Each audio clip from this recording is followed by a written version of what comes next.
Lauren Brooks and Taylor Dahl. This is Helmets and Heels On 1010XL, switched on by First Coast Lighting and Fans. Upscale lighting, fans, and home decor. Show me what you got, pretty lady. Taylor Dahl is here. I'm Lauren Brooks. Mia O'Brien will be along shortly. RJ Saunders here as well. All right, Taylor. We had our first skirmish at practice today. I like it. I think it's good. It shows, number one, that's what happens when you are in a competitive environment. It starts to get a little chippy. And so to have those moments, it shows not only are they getting to that point where things are getting heated up enough and they're to that level of practices where that the tension does start to rise and the competition is good enough to make them kind of flare up and go back and forth. But number two, it also shows a little bit on the level of they care too, because they, not saying if they're not fighting, they're not caring, but these are grown men who have a lot of testosterone flowing and a lot of competitiveness in their bodies. And so when that starts to kind of boil over sometimes, that shows that they're in the moment. They're in the moment of, okay, it's time. And even though it's not a real game, it matters. And I think to this point, the offense has heard the defense chirping a lot. And the offensive line especially couldn't wait for the pads to go on, because that's when they really get to kind of flex their muscles. And today you got to see how it's not just Cam Robinson that has the feistiness and the attitude, that badass type attitude for the offensive line. And that's what I've been saying for so long, is you have to keep Cam because he's the only guy that has that. He's not. Ezra Cleveland certainly has it. I think we're seeing a little bit out of Walker Little as well. I think Mitch Morse certainly has that. And so that's great to see that the offensive line, when it comes down to it, certainly they're going to have each other's backs. We always know that. But that they also are willing to kind of get dirty a little bit. And look, credit again to the defensive line for pushing them to that point, right? Devon Hamilton has continued to look really good in these one-on-one drills, which I think you'd expect. And today you saw Mason Smith flash a little bit too. I think he's going to be such a good pro. Yeah. And so, of course, I didn't get to see all of the final team period because come back here for the radio show. But it seemed to be like there wasn't as much, I would say, not fighting, because we never saw a real fight by any means, but there wasn't as much chippiness towards the end. Plus, it was a 3-hour practice, 8:30 to 11:30. It is hot out there for those guys. And it still, I will say, I've been to training camp practices now for, I think this is my 13th season. I've been out there on days when it was probably close to 100 degrees with no breeze, and today was not like that. There was still a breeze. It was only in the low 90s. So they still, I don't think they've reached the point where it's like it's unbearable. Yeah. For some of these guys, maybe because they're not, I mean, we talk about like a Travis talked about, he's never been anything and played anywhere close to what he's had here in Florida. So that's when this adjustment period is important, because there are guys who haven't played consistently in weather like this. And the first month of the year is this, when you're home, obviously. It's a swamp. for those who were not there though, Lauren, break down this little scuffle that went down. So I was in the middle of the field watching both the red zone and the offensive line, defensive line one-on-one. So I couldn't see exactly, but I talked to Tom McManus, who was closer to the action. And he said that, it was just like one of those times where, and I did see some extra shoving before what we call the skirmish kind of happened. Like someone kind of kept their hand, and I couldn't see exactly the number, but kept their hand on Mitch Morse as he was down, I think just a hair long. Too long. Yeah, a hair longer than he wanted. And so I think that kind of started things. And then that's when you got to see Ezra Cleveland kind of going at it with one of the, I'm blanking on the defensive player's name, but like I said, I didn't get to physically see it. So then I talked to Tom, and he said that he saw, and I didn't see this, but he said he saw Mason Smith kind of swinging a little bit. So at some point in time, it's to me not, Tyler Lacey, that's who the defensive player was. He said it was Ezra Cleveland versus Tyler Lacey, and they just kind of shoved a little too long, and then he saw Mason swinging. Like I said, I didn't see that. And I always like to reiterate that, because I don't want to say that it's coming from your mouth. Yeah, that anything that I saw, but certainly I trust Tom. And Tom had a great line. He said, he was talking to Frank and I, and he said, there's two different kinds of fighting. There's practice fighting, and then there's real fighting. And we didn't see any real fighting out there today. It was just practice fighting. But to your point, I mean, these guys at some point in time are fed up with going up against one another. We haven't quite gotten there yet. But they know each other's moves so well. They've now practiced against each other for quite some time, starting with OTAs and now through the second day of padded practices. And so they are ready to go up against the Bucs next week. Oh, yeah. And I think that this is something that I don't know if we've mentioned a ton on this show, the fact that we've talked about how much the offensive line struggled and how much they want to fix it because they want to be able to run the ball and you want to protect Trevor, and that led to Trevor injuries and all of these other things. But other teams also watching film were like, that offensive line was not good last year. Here, how are all the ways we can take advantage of that this year? So they're going into this season hoping it looks the same because that's beneficial to that defensive lines of all the teams you're playing, especially these divisional opponents, some of them that you play a little earlier who have lost players to suspensions and all of these things. They're game planning on how to take advantage of this offensive line. So it's good for things. It's beneficial for things like this to happen in camp because these opposing defenses are going to push them to that point every single game because they know that was one of the biggest weaknesses last year. Yeah, they certainly know how bad they were. I'll say it like that. They are well aware of the issues that they had last season, and they also, I'm sure, heard everybody when they had the quote-unquote run it back, right? Mm-hmm. Like, these guys are people, especially Mitch Morse and Brandon Sheriff. They've been in the league now for over 10 years. They know what it's supposed to look like, and certainly Morse wasn't here a year ago, but the Bills played the Jags early on at least, and I'm sure he followed the storyline of just how they couldn't run the ball, and so that has certainly been an emphasis. I will say yesterday's practice was more electrifying than today's was. I think they were just working on some different things, but overall, Trevor Lawrence, I thought, mediocre day. I wouldn't say fantastic, and I wouldn't say terrible by any means. But again, that's how it's, to me, that's how it's supposed to be. Yeah. Offense wins some, defense wins some, inside of one practice. Yeah, and that's the day-to-day of a practice. And people panic here. I saw there's a tracker. I wish I could remember what it was. There's a tracker on Twitter that this guy is tracking every quarterback interception and touchdown throughout camps, like across the NFL. It's not just here, those quarterbacks, and it's some of the better quarterbacks also having 5, 6, 7, 8 picks so far through camp.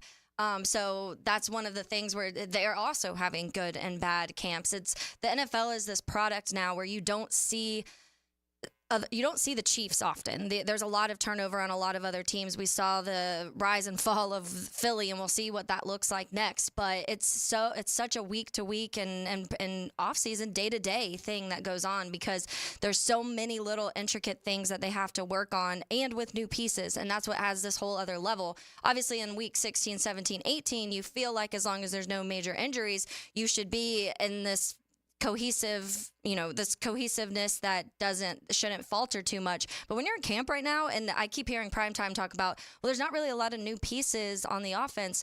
And it's a little wild to me, and I get there's not like 6 new guys, but your center's new, and your center is like the anchor of your offensive line, and 2 of your starting 3 wide receivers are new. So to me, that is a large chunk of the important parts of your offense that are new and are trying to learn how to kind of all work together at one time. Yeah, I'm sure some fans would appreciate no reports from training camp because they just don't even tell me. Right, they just want to have the blinders on until the first preseason game and see how it goes. And then there's other fans that live and die with every moment, and you'll see reporters out there tweet out literally every single play that happens. And I probably fall somewhere in the middle. I love being able to see the training camp practices, and I love being able to talk about what we've seen and, as far as what we're allowed to say. But I'm also not going to judge the entire season based off of what we've seen so far. It's important to me to see how they develop, though, over these practices. And look, at the end of the day, I think Doug Peterson has a really good grasp on what it's supposed to look like. And when you go out to practice, I've been to practices now since the Jaguars the first practice I went to was Jaguars head coach that was only here a year, Mike Mularkey. And then Gus Bradley I've been to, Doug Marrone I've been to, Urban Meyer obviously I've been to, now Doug Peterson in his 3rd year. And by far, Doug's practices are the best run, the most efficient. Everyone knows where they're supposed to be. And I get it's the NFL. You'd think that would be happening across the league. But again, I've been to practices where that were in the NFL where it did not look like that. Yesterday, Taylor, was your first time to see the Miller Electric Center. What'd you think? Oh, it was fantastic. And I did the walkthrough when they opened it, but it's cool to see it open when people are actually in there doing things football things.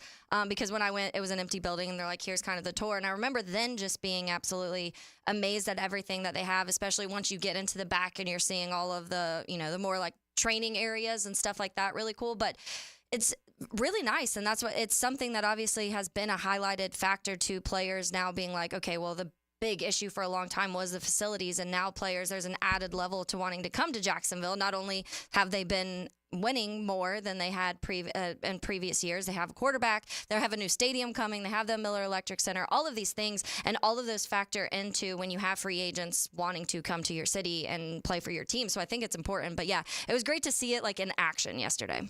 Yeah, and for people who haven't been before, it is state of the art. Every aspect of it, they certainly thought through, talked to people about, and the end result is really glorious. Shad Khan was out there. I did. Today. I saw a picture of that. I saw Demetrius Harvey post about that.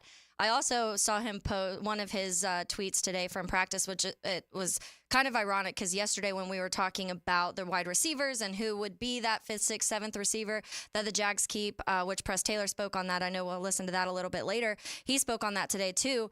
But one of the guys I mentioned that I saw getting kind of frustrated yesterday for not getting the ball was Elijah Cooks. And I heard Elijah Cooks today, Demetrius posted that he had the highlight grab of the day in his opinion against Buster Brown. So it's one of those things where as soon as you're kind of like, well, these receivers look like they're getting it, somebody else steps up in a different practice where you're like, well, they're making a name for themselves to stay on this roster.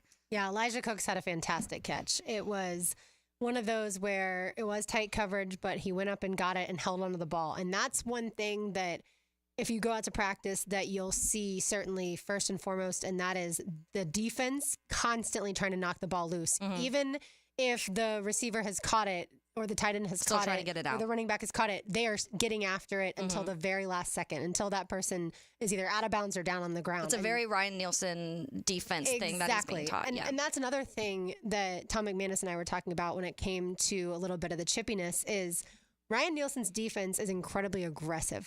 What frustrates an offense the most? An aggressive defense. Yes. And so this offense has not, the last 2 years, gone up against an aggressive defense. So no wonder they're getting frustrated. We heard that from Christian Kirk earlier this week. And no wonder there was a little bit of extra shoving, is the way I described it, a little extracurricular activities out there between the offensive line and the defensive line. Because it's not as easy as it once was. Yeah, and we talk about that attack style playing, and you think about that attack word being a lot up front when it comes to getting to the quarterback, but it also is that. It's that those moments not until the player is called down, you're trying to get the ball out of the opposing team's hands in some way. And that's when it's good to have players like Andre Sisco and Tyson Campbell. Those are two guys that pop out to me that are really good at being those kind of identifying where the ball is. And now adding Ryan Nielsen to this, who really focuses on like, don't stop until, the player's down or the ball's out of his hands. Yeah, and this defense, I think, is going to, I know last year's defense started with a lot of turnovers or takeaways, I should say. This defense, I think, is going to beat that defense as far as takeaways are concerned. They must work on that, talk about that in the meeting rooms. And I know last year's defense had the Think Takeaway shirt. I get it. But it's one thing to print the shirts, and it's another thing to have that actual execution in games. And yeah, to this point, I will say, like, if you had asked, who's the one person you've been most impressed with through training camp? I'd say Ryan Nielsen. Not necessarily a player. I think a lot of players have stood out, but Ryan Nielsen, to me, so far has come in and his squad has looked incredibly talented.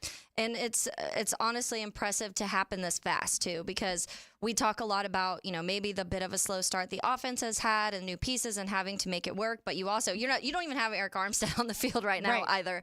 And Devon Hamilton, obviously coming off injury, Tyson Campbell coming off injury, a lot of these guys coming back from being a little banged up this offseason. And then in addition to the new pieces, when it comes to a Savage, when it comes to Darby, when it comes to Eric Armstead not even being there yet, Travis Gibson, a lot of these guys who are also new pieces, all kind of fitting together pretty quickly and up to a level where people were making it question if the offense was going to be okay because the defense was playing so well and that quickly. Exactly. Here's an injury update for today. The Jaguars let us know that Keelan Robinson was out again with the toe injury. Cooper Hodges out again with the back injury. Stephen Jones, another offensive lineman, out with a calf. Adam Gotsis with a stinger. Jordan Jefferson with an ankle. And Andrew Wingard with a knee injury. So those are the players that we did not see practice today, but hopefully they're going to be back in practice soon. The Wingard one, we talked about it yesterday, Dewey with the knee injury. We don't know the severity of that yet, and so certainly we will keep you posted once we learn That would be a more. bummer. Oh my goodness, it really would. I was not talking- just for his special teams, but Yeah. he takes the field a lot when guys go down. And that's what I was talking to someone yesterday actually about, how we've been pretty high on Antonio Johnson on this show. And they made a comment about how I don't even know if it's solidified as his spot because Dewey's been playing so well in camp so far. And then, not even joking, 5 minutes later, I saw Dewey go down on the other side of the field, and I was like, bad timing for that Not one. good at all. Yeah, I saw Evan Ingram today, had a really good catch, and then literally trucked Antonio Johnson. Oh, was I like, heard about that one. Is Antonio Okay. He popped right back up, so I knew he was okay. But I started to wonder, is he big enough to play safety in this league, thick enough to play? By the way, wanted to give a shout out to the women's gymnastics team to the United States. Yesterday, I was watching, obviously, on pins and needles throughout, and the fact that they won gold was fantastic. Yes, that's right. Good job, RJ. Round of applause. Simone Biles, even though she suffered the ankle injury in qualifying, she was able to pull it out. And her floor exercise last night, well, I say last night, that's what time most people saw it, but watching it live yesterday, her floor exercise was literally amazing, unbelievable, all the accolades. So really proud of that team. And also, we mentioned yesterday that the U.S. won bronze in rugby. Did you see the final play? Yes, it was fantastic. I didn't see it until after the show. That is actually my Beards Diamonds Gym of the Week this week. So if you didn't see it, keep an eye out for that. Alex Cedric, shout out to her. Yeah. It was unbelievable. And I didn't realize, the reason I thought that I had said that the United States won gold and not bronze, I had read that it was basically like winning the gold for the U.S. because they had never medaled in that. And it was against Australia. Exactly. By the way, keep an eye out for Katie Ledecky. Her 1,500 meter freestyle is today at 3:04.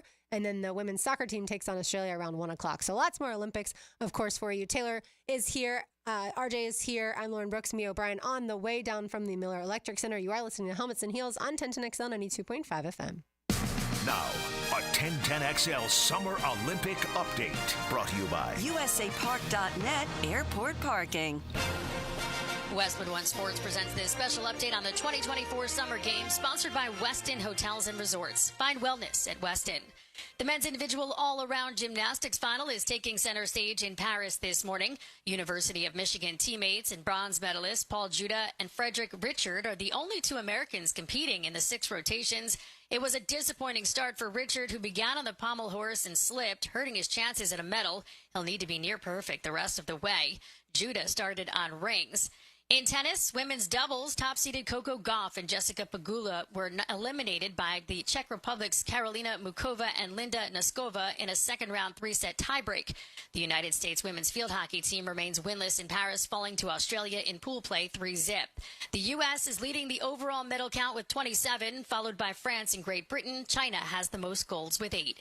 With this Summer Games update, I'm Erica Herskowitz, Westwood One Sports.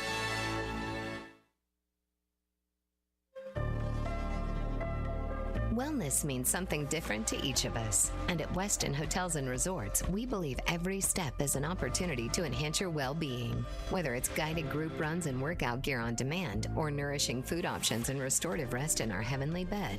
When you travel, you can find wellness at Westin, one of 30 hotel brands in the Marriott Bonvoy portfolio. Find wellness at Westin. Most value menus are just kind of menus, unless you're at KFC. With Taste of KFC deals, you can get a hot, juicy drum and thigh, hand-breaded in 11 herbs and spices, a side of creamy mashed potatoes and gravy, and a flaky, buttery biscuit for just $4.99. Son of a bucket, that's a good deal. Taste of KFC deals. Available all day, every day. Only at KFC. It's finger-licking good. Prices, participation, and product offering may vary. Tax, tips, and fees extra. Hey Jacksonville, Taylor Dahl here of Helmets and Heels. If you are looking to grow your career, Chick-fil-A restaurants are hiring and looking for folks to join their team right now. Chick-fil-A Jacksonville area restaurants are offering flexible hours, scholarship opportunities, and leadership development, just to name a few. You can find a friendly work environment with competitive pay and have fun at work with opportunities to serve your community. With locations all around Jacksonville, apply online or in person today at your local Chick-fil-A restaurant.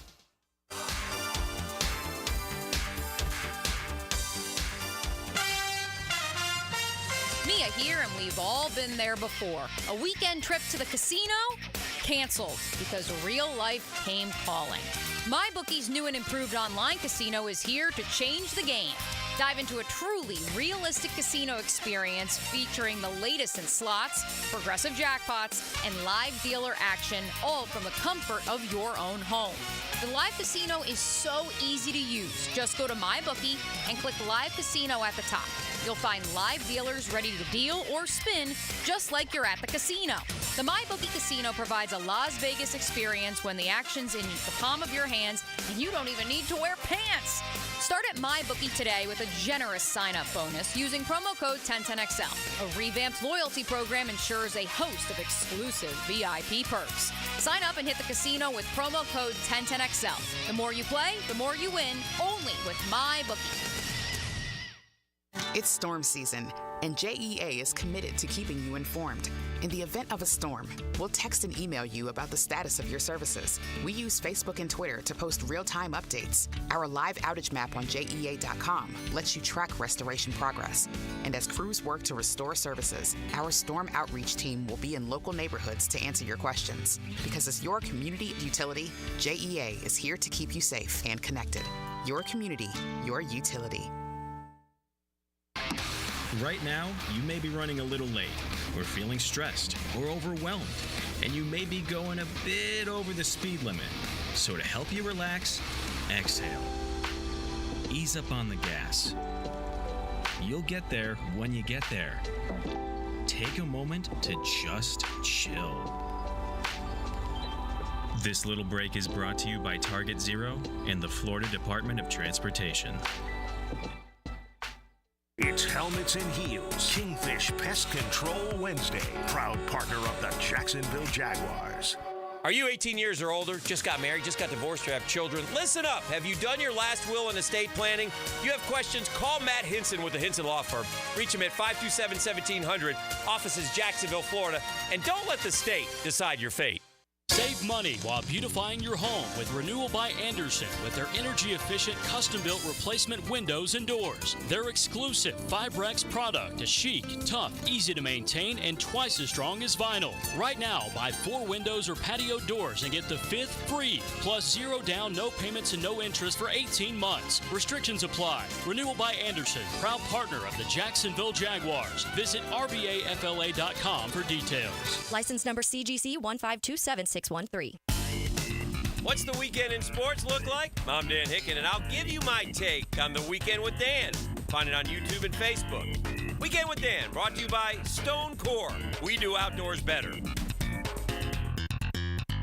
Hey, it's Matt Hayes. Take strokes off your game by taking pounds off your frame with Awaken 180. Between increased flexibility, strength, and endurance, breaking 100 or 90 or even 80 could be just 40 pounds away. Get there this summer with the solution for weight loss. Awaken180weightloss.com. The following people are under the influence of no air conditioning. Oh, man. Is it ever hot? I can't get up. My legs are stuck to the chair. Can guys go through menopause? Why? I think I'm having a hot flash. Don't let no AC happen to you.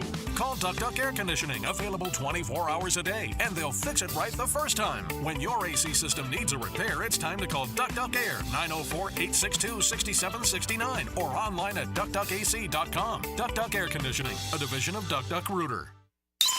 What's the highest number of touchdown passes thrown in one NFL game? When you call Southern Oak and file a claim, you'll be handled by our hand-picked vendors who will analyze any roof, storm, or water damage. It'll save money for you. Our family protecting yours. Southern Oak Insurance. 4 NFL quarterbacks have thrown 7 touchdown passes in one game. Drew Brees, Nick Foles, Peyton Manning, and Joe Kapp. Southern Oak Insurance. Our family protecting yours. Good people drink good beer, and great people drink Mocama, a refined craft brewery out of Fernandina Beach, Florida.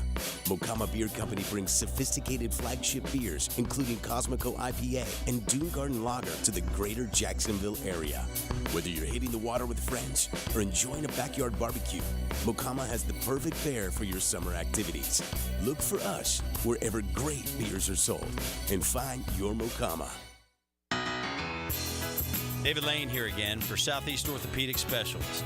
After several surgeries for age-old issues, mainly my back and shoulders, there's no doubt that Southeast Orthopedic Specialists is my sustaining resource for living pain-free.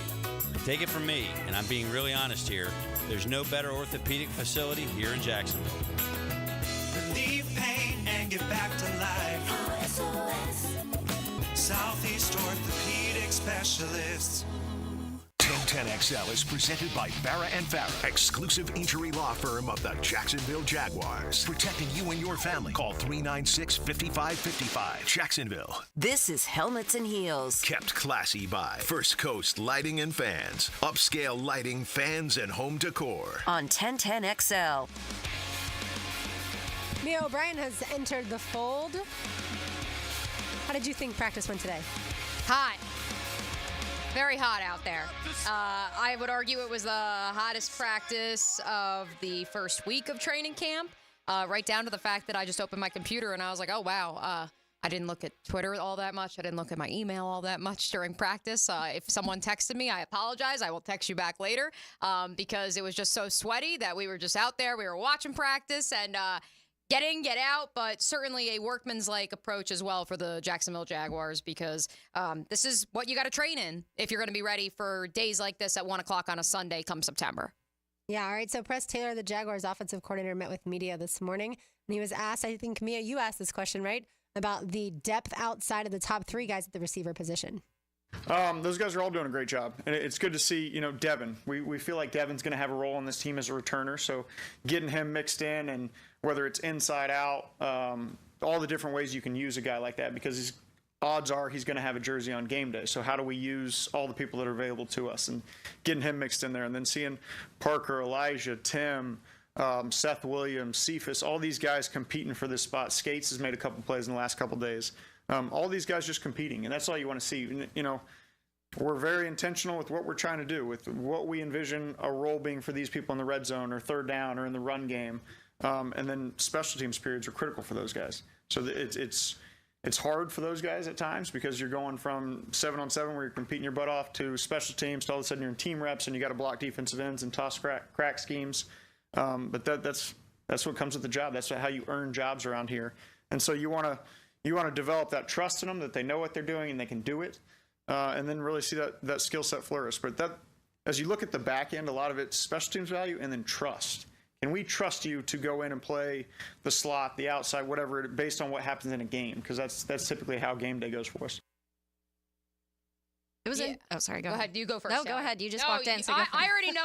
I need to catch my breath. Okay. You go. No, I was just so Lauren and I in the first segment, Mia, were talking about the catch that Elijah Cooks had today, and I was like, it was kind of funny going back to yesterday because one of my comments from yesterday was I was sensing some frustration from Elijah Cooks not getting the ball in certain situations, and I know he's fighting for a roster spot right now. So to hear that he had that catch today, that was kind of seemed like it was the one of the day. But then we're constantly talking about obviously Devin Duvernay and his place on the special teams. But I like the way the way that press worded this of the importance and how they're choosing this because we've had so many conversations on it now, but there's a multitude of things that go into choosing which of these guys make the roster. And we've talked a lot about, okay, is it too predictable for Tim Jones to be on the field, but do you want someone who you know is comfortable in this offense and will be able to come in and play like you're not really taking a step back? So there's a lot of things that factor in, and I do think they have it at that 5, 6, if they keep 7 spot, they have some tough decisions to make. Yeah, and on cue, one of my quick hits was Elijah Cooks. He was one of my biggest takeaways from today because I do think we've yet to see him really flash, and we did today. The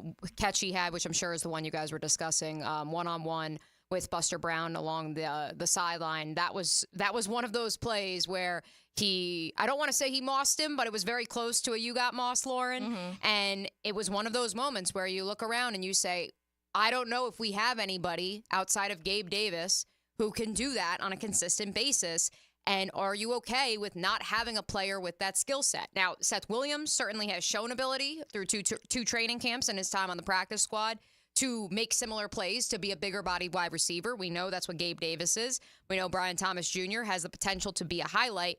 But with his frame and what he's able to do, I feel like we never really got the opportunity come the actual season to see that from Elijah Cooks. And when we did, it was when half the roster was depleted and beat up. And just like we've said about Parker Washington, how perhaps that onboarding process needed to be a bit stronger because there's something to be said about getting a rookie ready to play, but there's also something to be said about having a rookie ready to play when there's other rookies around them. And I feel like by the time we really got to see Elijah Cooks last year, it was unfortunately with a lot of depth pieces. Yeah. Correct. And so we really couldn't see him flourish the way we did in camp. And of course, jag on jag, et cetera, et cetera. But a good day from Elijah for sure. He also had a nice red zone touchdown in the corner from Mac Jones as well. I do want, it's important too, and I think that the kickoff, which we've talked about what that may look like for different teams, but the new kickoff rule, you can have 12 men on the field because you can have 2 returners. I think that does factor in a lot this year to their decision, because when we talk about, you know, an Elijah Cooks or Parker Washington, a Duvernay, or even when we're talking about a Keelan Robinson and where his place is on the team, that running back and wide receiver room, I think, is factored way more this year because of special teams, because you can have 2 guys out there on at one time. And how they kind of decide that they want to approach that, all the coaches and teams are still figuring that out. So we won't know that, I don't think, until a little bit closer to the season. And that's why, Mia, I always say when you go to every practice, you'll see different guys shine. Like Parker Washington, I thought had a really good practice yesterday. Josh Cephas, I thought had a really good practice yesterday. Elijah Cooks, certainly that highlight catch. And then, like you said, another catch later, touchdown catch. And so it varies over time. And you know what? That's exactly what they're trying to do, is they're trying to get Trevor to have chemistry with all these different guys, and including how Press Taylor answered the question, or started to answer your question about Devin Duvernay. I think he's looked really good too. Yeah, and that was a name that Press Taylor brought up, and he also had a really nice one-on-one catch. I believe it was actually during team periods, a down ball, down deep throw to Duvernay. And we talked about it yesterday, or I forget if it was last week. All the days they blur together. What day of the week is it? It's Wednesday. Duvernay is a pure wide receiver. He was a wide receiver. I understand he was signed to be the returner, and he is a Pro Bowl caliber returner. But he is a wide receiver, has been a wide receiver since he was a little kid. That's no knock on Jamal Agnew. It's just the facts that he had learned the position a year and a half prior to arriving in Jacksonville. Devin Duvernay was an elite level wide receiver, a number 2, number 3, depending on the day, at the University of Texas. And that is where you say, okay, that guy's on the field. While certainly he may not be option 1 or option 2, he is not the designated gadget player who, as soon as you see him, you're like, okay, something funky is going to come and he's getting the ball. Mm-hmm. Right. All right. When we come back, you will hear from Foye Lukin. We haven't talked about the position switch before yet, so we will get to that, as well as let you hear from Mitch Morse, who caught up with Hayes Carline yesterday. You are listening to Helmets and Heels on 1010XL and 92.5 FM. Hey, Jacksonville, I'm sure by now you've seen our bright green GFL trucks and containers throughout the greater Jacksonville area. We are an industry leader in solid waste and would love the opportunity to earn your business. We are committed to customer service, reliability, and have unwavering focus on safety. Whether commercial or construction, let us haul your waste away. Call 904-760-5880 to get a quote today. GFL, green for life. Josie for Hard Rock Bet. It's Florida's only legal sportsbook. Hard Rock Bet is the way to go. Easy sign up, fast deposits and withdrawals, PayPal, Venmo, cards, and more. They take them all. And we're talking hundreds of props, parlays, live play-by-play betting across every sport. And you can bet from anywhere in the state of Florida. If your first bet doesn't win, you get up to $100 back for another shot. Download Hard Rock Bet now or go online at hardrock.bet. By now, we all know the phrase, go big or go home, right? Well, my friends at Arlington Toyota are taking that phrase to heart with the Big One sales event. Yup, it's back and going on now at Arlington Toyota. Mia here, and during the Big One sales event, you're going to save so big, you'll be driving home a brand new Toyota in no time. And Arlington has over 400 new Toyotas available. Cars, trucks, SUVs, and family vans. Guess you could say you're going big and going home in style. Plus, with every new purchase at Arlington, you get their lifetime warranty. That's unlimited time and miles. And Arlington's 60-day exchange program. That's right, you get 60 days to love your new purchase or exchange it. So if you're wondering if now's the time to buy, let me put it this way. This is a sale so big it can only go by one name. The Big One sales event. So yeah, I say go big and save big at Arlington Toyota today. But don't wait, a sale this big won't last long. Stop by and shop today, 10939 Atlantic Boulevard, and online anytime at arlingtontoyota.com.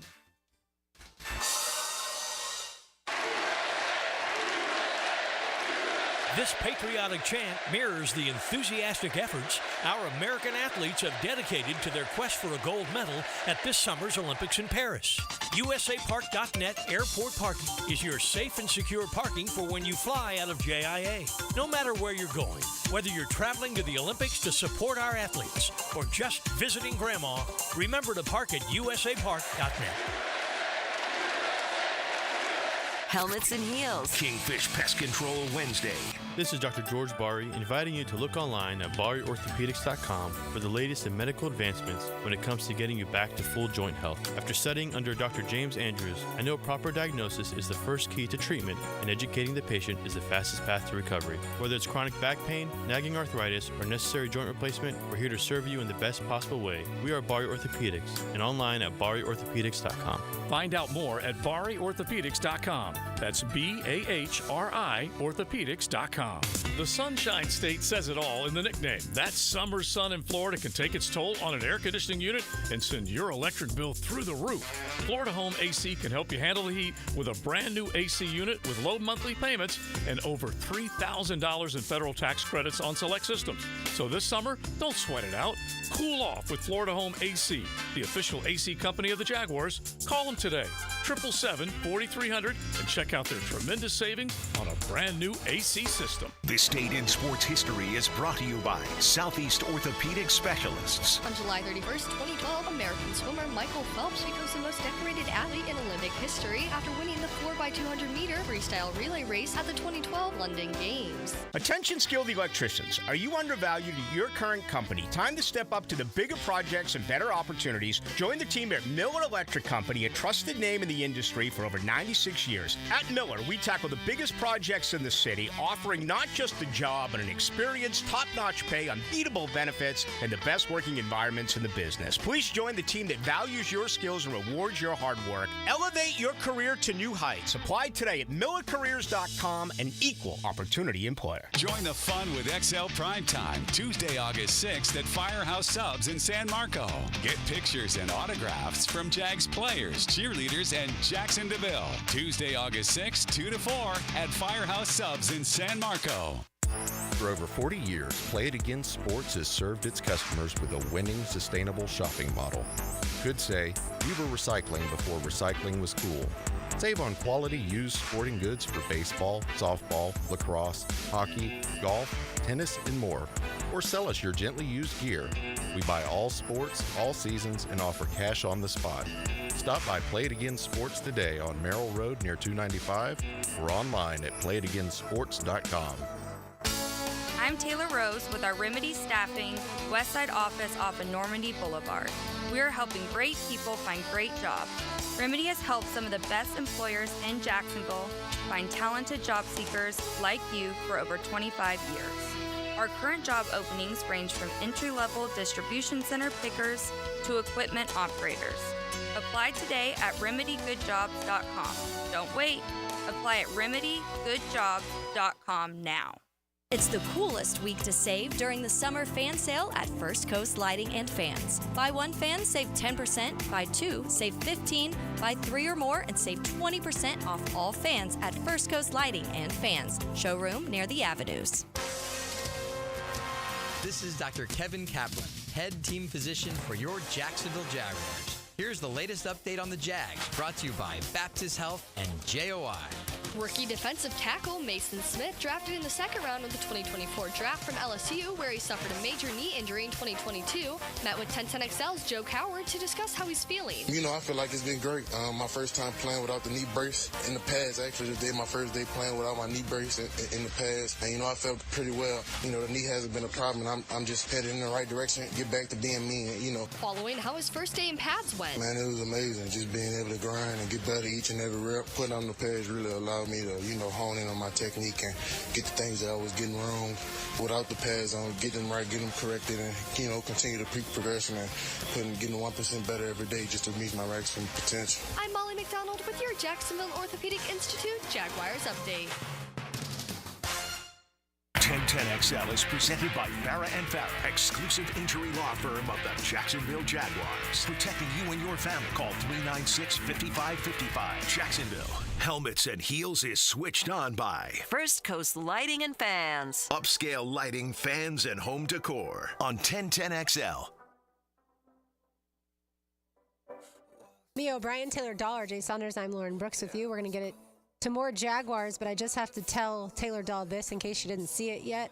Christopher Morel homered for the second straight day with the Tampa Bay Rays. I told you guys he's fantastic. I immediately sent yesterday when he hit the home run to my friend that was like kind of mocking it when it happened, and so I just sent a smiley face, and he was like, okay, like you're kind of winning me over with Christopher Morel. And I was like, one thing, like he swings at everything, but I promise you, even probably in Tropicana, the one thing with Wrigley, it's so windy that a lot of his stuff blew in. They did a whole article on how unlucky Christopher Morel has been this season and how his batting average would be like more like 230, 240 if it wasn't for the wind knocking like and him missing home runs by like inches.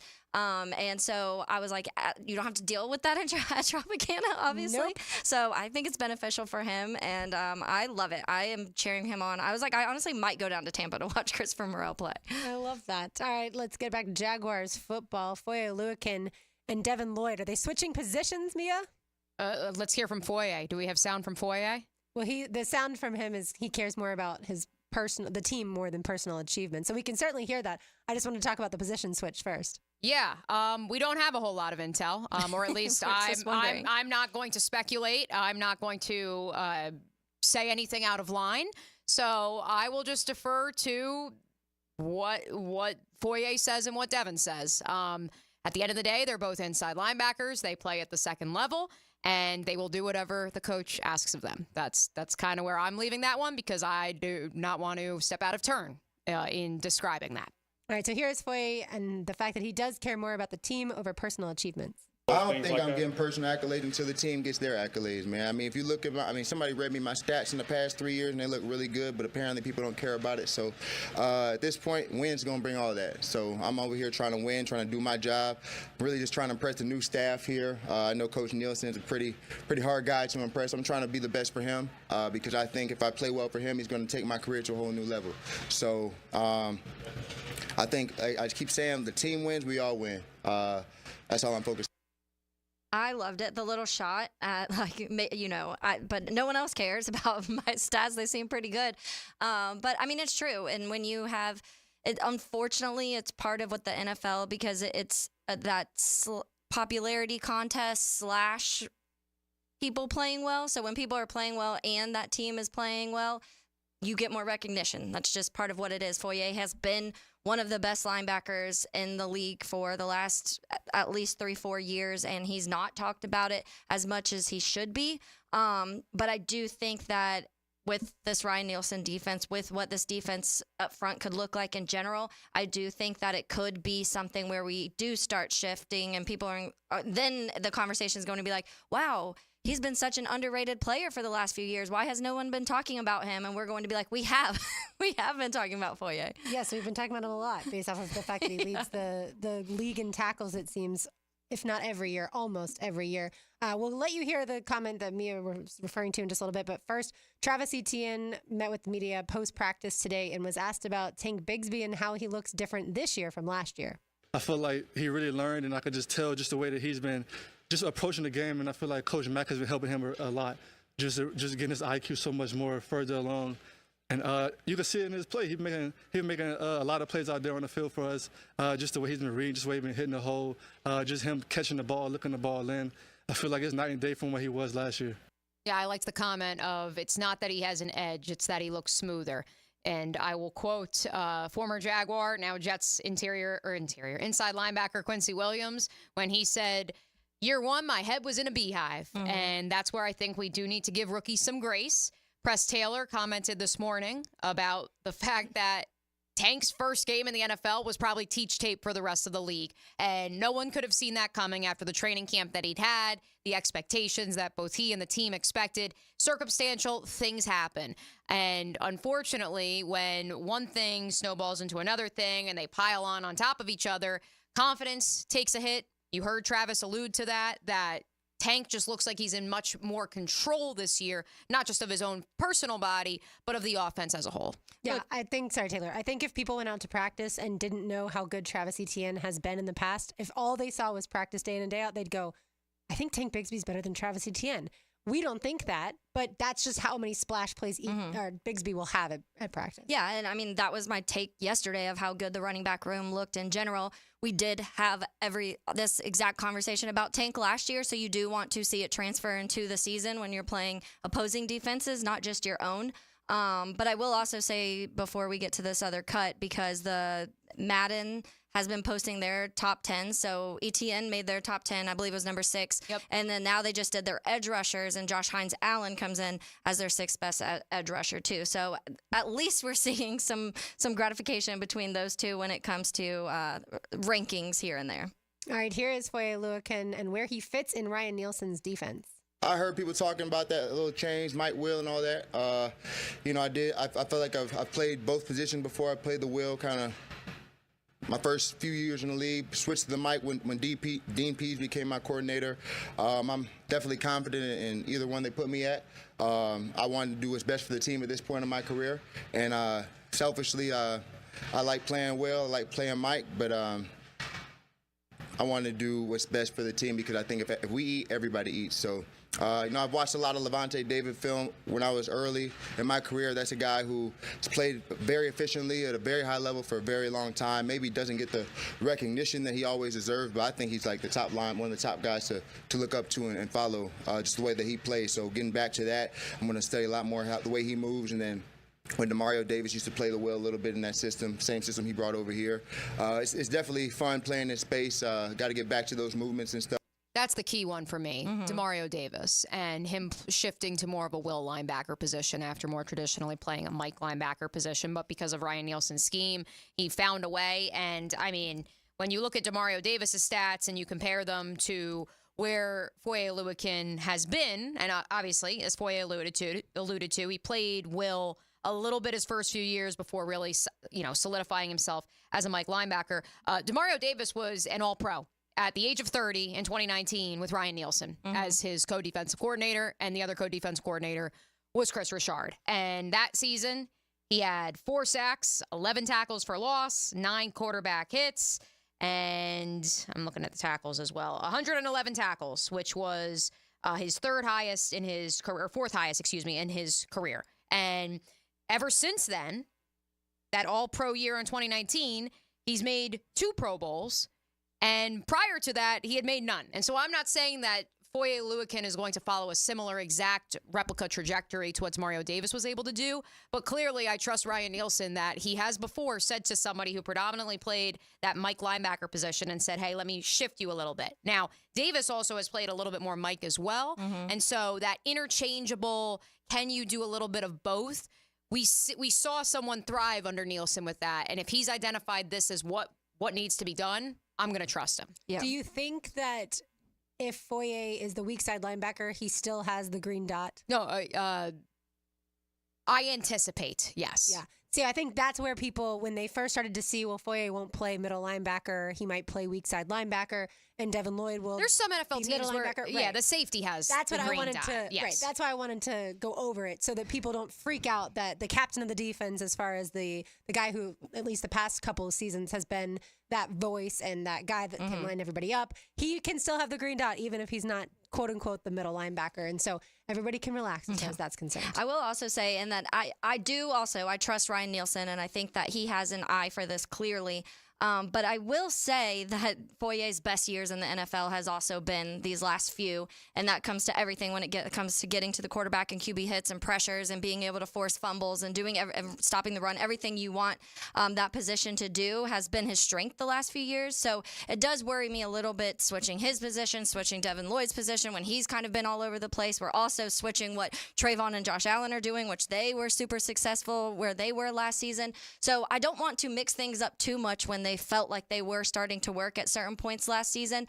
But again, I'm not the defensive coordinator, so I can't say too much. I just feel like some of these guys' biggest strengths are where they have been, and sometimes you shouldn't shift it too much. I will put the disclaimer out there. I have never coached professional football. Yeah, that's what But me either. Dave Campo has. Dave Campo, by the way, I know he said it on primetime. He's headed to a wedding. Who schedules a wedding during football season? I'm just kidding. It's only August. But because of that, he won't be at practice the next few days, and I know he's itching. So in honor of Dave, I will quote what he said on Campo and Joe yesterday, which is, if only in the run game, there isn't as many responsibilities for a Mike linebacker as there is a Will linebacker. Do I believe Devin Lloyd has it between the ears? Yes, I do. Do I also believe perhaps he was being asked to do a little too much during his first 2 years in the NFL? I also tend to believe that. And so I don't know if it's going to be now he's see ball, get ball. And if they go this way, go this way. If they go that way, go that way. I don't know for certain because, as Christian Braswell was telling Joe Coward, and you'll hear that interview coming up on primetime, this defense is complicated. There's a lot of different moving parts to it. And so that's where I don't want to speculate exactly what his role will be comparatively. But we also know that Foyalua can carry a heavier load, almost to a fault, that we see him literally putting people in the right position and telling people where they should actually be. And so does this free him up to do that more? Does this perhaps not force him to have to be that coach per se, even though we know that's where he thrives, and it can allow him to create different disguises? I don't know. But I do know that he can carry a heavy load if that means learning multiple positions. All right, we talked about yesterday in the one-on-ones with the offensive line and the defensive line, Mitch Morse going up against Devon Hamilton. We'll hear as Mitch Morse, Hayes Carlyon asked him about that one-on-one battle. Yeah, Devon Hamilton, big guy, really good football player. Gave me all I could handle in one-on-ones, which was really, it's going to be a fun experience and opportunity to work what I need to against a guy like that. And I thought he also brought a lot of juice and team. So it was a really fun time, and there's plenty of guys that you can go down the whole team. That's the great thing about this practice is you get to push yourself and compete, and then learn what you need to work on. Were you able to see the skirmish that happened earlier today? Yeah, it was so quick though, because it was Tank. Tank had a great run, and then he got in the face of a couple of the defenders that he was trucking as he was making his way through. Someone else told me they saw Foye holding on to his jersey to try to pull him back, and maybe he was already attached to him a little bit. I just know Tank was at the forefront. I couldn't even see what number of a defender it was. And that's, I think, where Justin Lewis of the Florida Times-Union said, oh, maybe Tank has a different edge. According to Travis Etienne, no, he's just... He knows what he's doing now. He is fully in control. I was talking about the one that was a tiny bit, but I was talking about the one between the offensive line and defensive line. When was that? When you saw like the entire position groups for O-line and D-line start to get after one another. You didn't see that part? You might have been watching Red Zone. I'm not sure. Yeah, there was there was a lot going on. That's the first time hearing of it too. Like I said, I haven't really been perusing Twitter all that much, but that's the first time. I've seen it. I saw it a few times on Twitter, and then Lauren was talking about it at the top of the show. No, the only skirmish they got after each other. It was fun. The only skirmish I saw was Tank. That was it. Yeah. The coaches had to come in between them, pull them apart. It was fun for those of us that were out there. All right, when we come back, Mia's My Bookie picks come your way. You are listening to Helmets and Heels on 1010XL 92.5 FM. There's a new one-stop shop for all things Jags. Subscribe to the 1010XL Jaguars YouTube channel. One-on-one interviews with players, practice footage, podcasts, and more. If you're looking for the best Big Cat coverage around, look no further. 1010XL Jaguars on YouTube. Now you can watch 1010XL shows all day on X, Facebook, and YouTube. Brought to you by MyBookie. Experience Vegas from the comfort of your phone anytime, anywhere. Sign up today. Use promo code 1010XL. This right here is as good as it gets. This is life getting lived without obligations or complications. This is filling your cup and savoring the moment. This is the gift of presence, served to you in a place where there's room for everyone and enough to go around. And the best part, it's always Sonny's here. Sonny's Barbecue, local pitmasters since '68. Jumbo Shrimp Baseball, presented by FIS, is home all week at 121 Financial Ballpark. Tonight is ViStar Good is Everywhere Wednesday featuring Dreams Come True. Tomorrow is Coors Light Thirsty Thursday with beer specials. Then it's Red Shirt Friday with fireworks, and the first 2,000 fans on Saturday get a water bottle. Plus, more fireworks. Baseball all week and weekend. Tickets start at just $5. Jumbo Shrimp Baseball.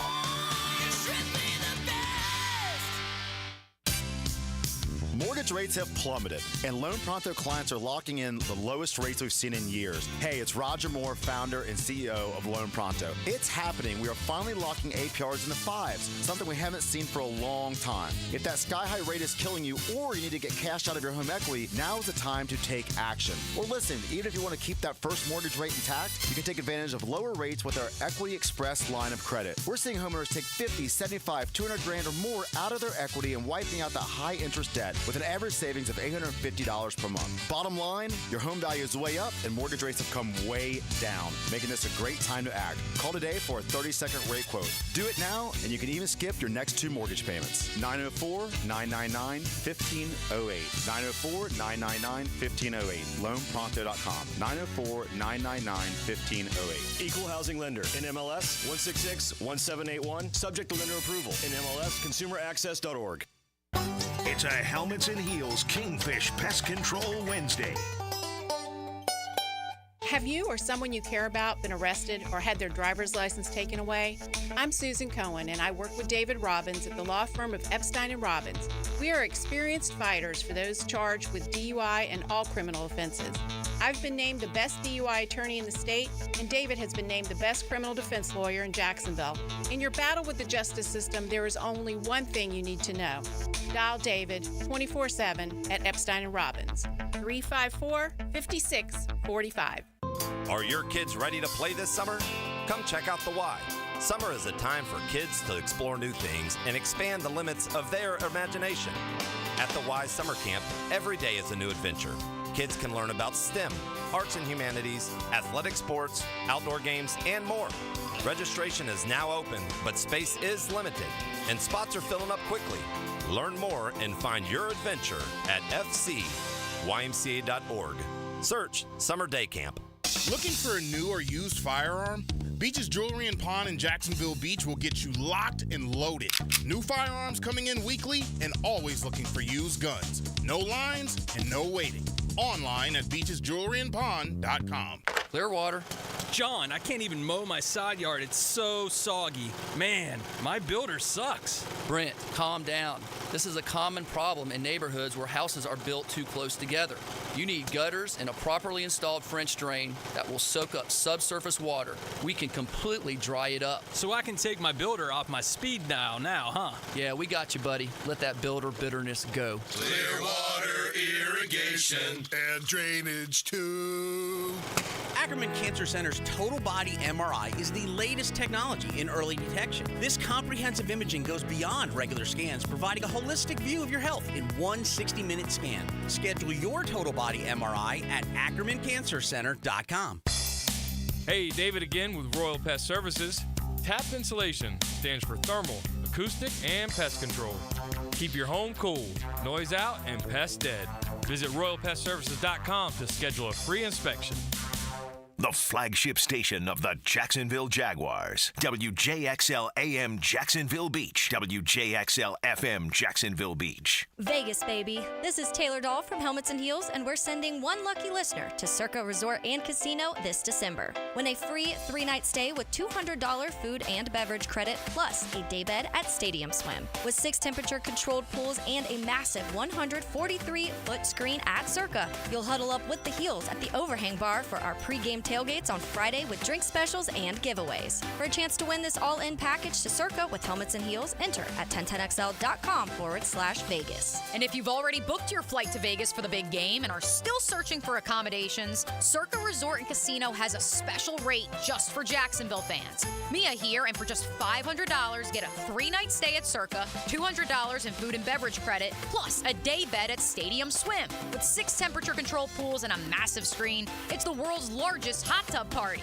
The all-in package is only available till August 30th, so act now. Book and join the Heels in Vegas. Visit CircaLasVegas.com today. Now that's what I call hot. quality H2O. If you want high-quality water throughout your home, call your local water boy. We install equipment to solve any water problem. WaterboyJax.com. I'm Max Fink with you. The Florida State Seminoles, who are now a few days into camp, are gearing up to have a comeback season after narrowly missing the 2024 college football playoff.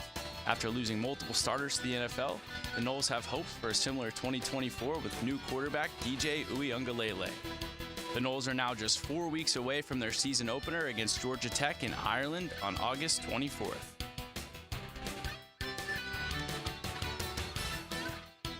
Coach Billy Napier spoke in front of the media today to address his confidence in the veteran leadership he has on his team this season. Graham Mertz is the epitome of veteran leadership that Coach Napier is talking about. Mertz was named to the Maxwell Award watch list last night.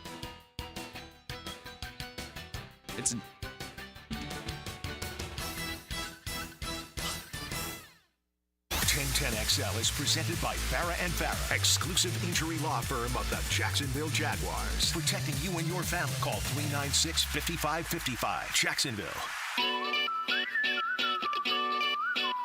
Light up your lunch with Helmets and Heels. Presented by First Coast Lighting and Fans. On 1010XL. 1 o'clock hour is here on a Wednesday. Yes, I have the day of the week correct, although I did think August had already begun. Wednesday edition of Helmets and Heels. And without further ado, RJ, let's hit this week's midweek picks. Now, Mia's midday MyBookie picks. Experience the Vegas thrill from the comfort of your phone anytime, anywhere, only with MyBookie. Did we do any Olympic talk off the top of the 12 o'clock hour while I was coming back from the stadium? We chatted a little bit. We chatted about U.S.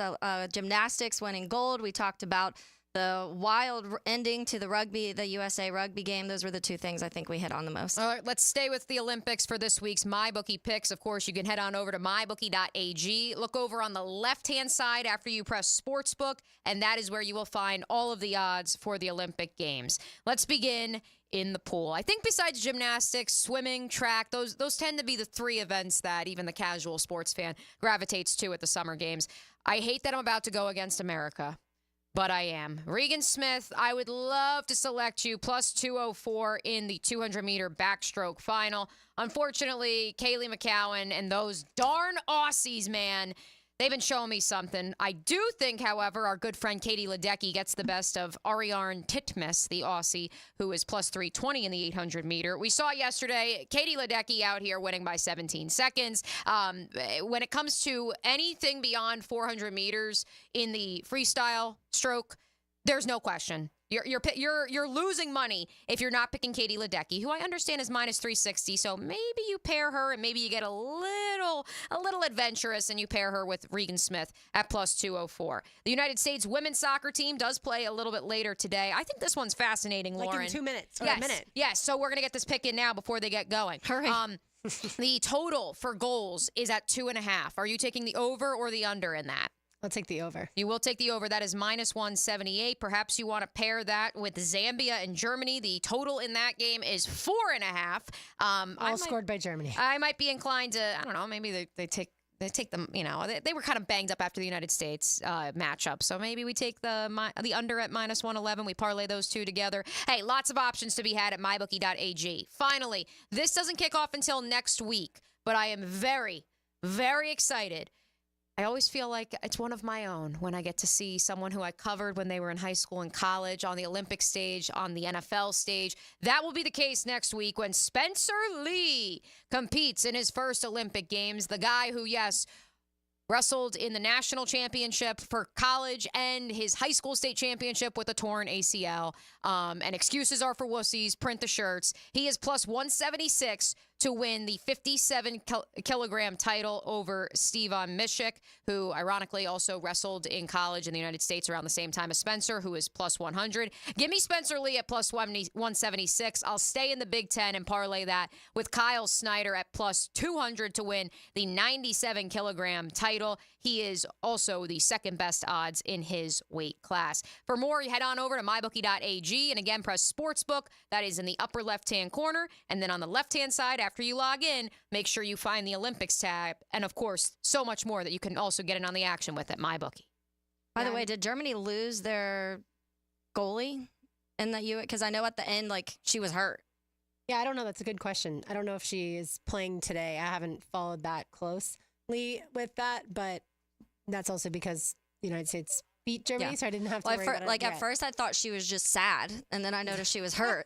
And I was like, oh. She definitely, that was what we were, the play we were talking about with Mal Pugh Swanson's goal, where she, like, the goalie parlayed the ball. But, like, technically, if you don't have the ball secure, it doesn't matter that it's 6 inches away from you. If you don't have control or possession, like, it's a live ball. And so that was when Mal came, like, running in, and I guess her, like, finger or something got a little stepped on. I don't know. I've had it happen to me, so that's why I was like, tough cookies. Secure the ball. And so, I don't know about the status of the German keeper. I do know a couple of their midfielders, though, were a little bit banged up after that U.S. game. So, I mean, it's a get-right game for sure. But 4.5 the total. Germany has some firepower, but I think if I'm going to go over in that 2.5 line between the U.S. and Australia, I think I got to go under for Germany and Zambia. Right? Not Zimbabwe, Zambia. Yeah, so we have the United States versus Australia on the upper right quad box of the television in here. I think we need that full screen. Okay, I can show you how to do that. Beautiful. I can't find the remote, so it's over here. Oh, perfect. All right, so we'll get that accomplished. But before we get to some NFL training camp news, Taylor, did you see, and I'm sure you did, our guy Brett Phillips signed by the Yankees to be a reliever. He switched positions. I did not see that, actually. Okay, yeah. He has been working on switching positions. He's been throwing between 95 and 97 miles per hour, which when we saw him try to pitch as a position player, it did not go well, but we had some mighty fine laughs about it. Yeah. But yeah, the Yankees signed him last night to be a reliever. Talk about another player I just love, like, personality-wise. Yeah, I did not see that. That's very interesting. I guess he must have been putting a lot of work in recently, like you said, because the last time we were seeing him pitching, it was not anywhere close to where you'd want to be seeing him relieve for your team. Yeah. Thank you, Mia. We've got it full screen. We'll provide you with updates throughout, like we did with gymnastics yesterday.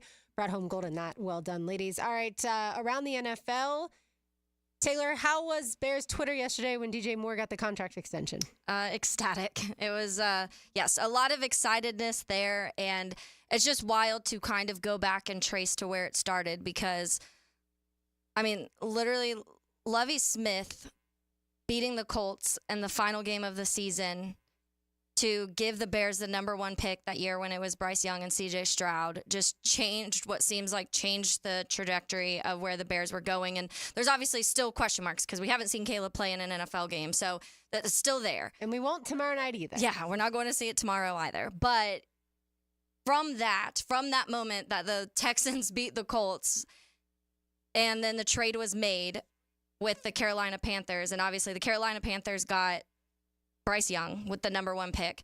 The Bears got DJ Moore, Caleb Williams, Darnell Wright, Tyreek Stevenson, and then have another pick next year. So 5 starters, most likely, for just giving Carolina Bryce Young, not to mention DJ Moore, who has been just fantastic. And I've had these conversations a lot about the poor guy got kind of stuck in just a hot mess in Carolina. So people I don't think realize how good he actually was.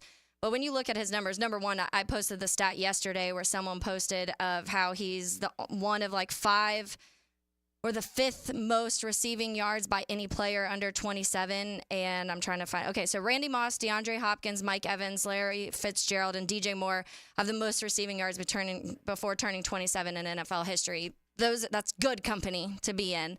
And then when you look at every single statistical number, when you're talking about yards after catch from the catch point, he's one of the highest wide receivers there. He's one of the highest wide receivers in contested catches every year. He had 1,300 yards, over 1,300 yards last season and 8 touchdowns with the offense that was just flat. So he's really, really good. And so they're ecstatic. They also now, when you look at it, have a room of guys like between Caleb Williams, Cole Kmet, Rome Odunze, DJ Moore, between those 4 guys, they are paying less than what Jordan Love's making on his own contract, and you have all of them through the next 4 or 5 years. So Ryan Poles has done some really, really good things, and if Caleb Williams is anywhere close to what people say he should be, then it's going to be a really fun next 4 or 5 years until they have to pay him a lot of money. Do y'all know who said this quote? Thank heavens we don't always listen to the league. Thank heavens we don't always listen to the media. And thank heavens we don't do what everybody else thinks we should be doing. We're actually very independent thinkers. Kyle Shanahan. This would be Arthur Blank. Oh, wow. The Falcons, who is basically... Well, you are definitely an independent thinker, my friend. At least Scary Terry is. Reiterating that Kirk Cousins is their franchise quarterback, but they're still thrilled that they drafted Michael Penix Jr. in the top 10. Yeah, that QB situation, that one and the Vikings is so fascinating to me right now because everybody that you can see on Twitter and you can write in Kirk Cousins and there's a list of people tweeting about how much Kirk Cousins is going to start this year. No way we're seeing Michael Penix. And then you'll see people tweeting, Michael Penix looked fantastic today. Kirk Cousins doesn't have this job long. And it's the exact same thing in Minnesota. Yesterday, scrolling through Twitter, back-to-back tweets. One said that talking about how J.J. McCarthy has not looked good during camp and that we should be expecting Sam Darnold for the season. And then not exaggerating, the very next tweet was a pass from McCarthy, and it was like, yep, Sam Darnold's not going to have this job long. And I'm like, those two quarterback battles, I guess, and the Russell Wilson, Justin Fields, those 3 are going to be so fascinating to watch within the first 8 weeks of the season. Yeah, same certainly with Gardner Minshew, Aiden O'Connell as well. They're in Las Vegas. It's always fun for media when there's a quarterback competition. I don't always think it's what's best for the team in general. Yeah. And I think that there's certain situations where we've talked about the importance of being able to draft a quarterback and have him have a year to sit and learn and how beneficial it's been for guys like Patrick Mahomes and for guys like Jordan Love and what it did for Aaron Rodgers and a lot of these guys who had that year to sit and learn before getting just pushed out into the NFL in real time. But I do also think there are situations where it's negative for the quarterback because if you are in a camp battle with somebody like Sam Darnold, who has not been able to make it stop after stop and hasn't really proven too much, I don't know how much you're learning from a guy like that to get ready for the NFL. And I personally, going back, I know people don't want to hear me keep talking about the Bears, but it happened with Justin Fields. They signed Andy Dalton and thought it was the right choice to make Justin Fields sit behind him and learn from Andy Dalton, who hadn't been good in several seasons, and it kind of just messed everything up. And we've seen a ton of other situations like that. So sometimes I do think it's beneficial, but I do think sometimes it might be good for the guy to just be told, hey, we drafted you high. You're going to be the starting quarterback this year. Speaking of young quarterbacks, I do see those of you on the MyBookie Digital Studio chat line and the text line designed by Lifetime Enclosures informing us that number 20 in the NFL's top 100 has been revealed. The full 20 to 10, I believe, will be coming throughout the day today. But C.J. Stroud is ranked at 20th in the top that was coming. 100. I think before we dive into him specifically getting that love based off of 1 year's performance, I would like to rank for you those players that are ranked lower, a.k.a. in the 20s, behind C.J. Stroud. That includes Brock Purdy at 28, okay, Nick Bosa at 27, Mike Evans at 26, Jalen Ramsey at 25, Amon-Ra St. Brown at 23, Penei Sewell at 22, A.J. Brown at 21. I understand the quarterback position is the most important position in football. I understand he is the flavor of the offseason and the year. But, man, saying he's better than A.J. Brown, Nick Bosa, Penei Sewell, I mean, that's going out there. Yeah. That's stepping out there and saying that he's the chosen one. And maybe you want to wait to see? The one second year? I did my tangent on this the other day or last week, whenever it was, of how they're very inconsistent with this NFL top 100. And I said last year it was players and people were, but it's technically, I guess, like players, executive scouts. They all kind of make these lists. It's a random group of players, executive scouts that are picked to vote for these. So it is interesting because obviously you're going to have certain feelings towards guys that you play. So I'd be interested. I want them to like release the list of guys who have voted, because how many of these guys are in the AFC South, for example? So they're seeing CJ Stroud multiple times in one season. Because it is supposed to be based on last year strictly, like not what this guy's career is, but how they played last year is what this NFL top 100 is supposed to be. I still think that's high for CJ Stroud. He threw 23 touchdowns. So I do think it is still high, but I do think because of that, I think it's more important to look at the quarterbacks that were rated lower or higher, I guess.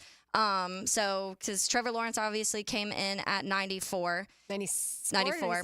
Which, by the way, I would be saying this too if Trevor was 20. Like, yeah, I would be saying the same thing. Like, Nick Bosa's got how many like skins on the wall? Yes. And we're out here saying, yeah. CJ Stroud's a better football player after than 1 Nick year. Bosa. Yeah. So it was Trevor Lawrence was 94. Then we have Aaron Rodgers 92, and then you have Kirk Cousins at 81.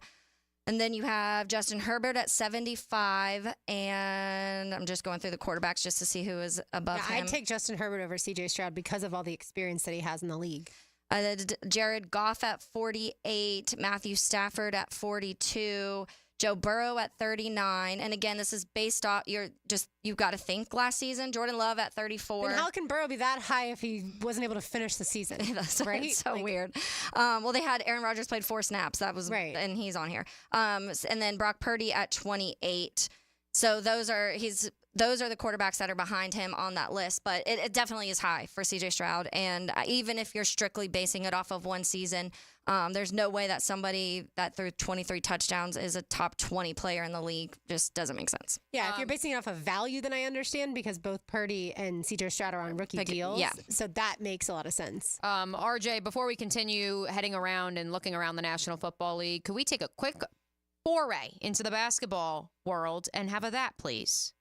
That just happened. Brought to you by Florida Home AC, the official air conditioning partner of the Jacksonville Jaguars. So this just in, officially the first college basketball game, or rather among the first college basketball games, let's say, of the 2024-2025 season will occur right here in the city of Jacksonville. Round of applause. Oh. The University of Florida headed up the road, and they will host Amir Abdur-Rahim's South Florida squad, Taylor's alma mater, one of the most trendy teams heading into the 2024-2025 college basketball season after their performance down the stretch, including winning, I believe it was, 14 games in a row at one point in the American Athletic Conference. And so what a dandy that'll be. And, of course, the Gators coming off of an impressive stretch run as well. It did end in heartbreak in the NCAA tournament, but don't be shocked when Todd Golden's squad is among those receiving big-time votes in the preseason AP Top 25 in the coaches poll. And again, that game will be at VyStar Veterans Memorial Arena on November the 4th. Thank you to the Jacksonville Sports Foundation Invitational for making that possible. We will provide you more information as we go. But man, oh man, Gator fans, our Bulls fans out there, I know you're out there in Healigan Nation. That is an absolute dandy. Yes, you're focused on football right now, but this will be a nice little break at the time. Trust me. So we've known about that game for a few months, but the breaking news is that the tickets are now available. Ah. Yes, because Taylor and I talked about it because it's our alma maters going up against each other. But either way, if you didn't hear that a few months ago, it's going to be a fun game. When we return, Taylor has a tangent. We'll keep you updated on the soccer. Still 0-0, about 13 minutes into that one in the Olympics. You are listening to Helmets and Heels on 1010XL 92.5 FM. Helmets and Heels. This hour is brought to you by First Coast Honda Dealers.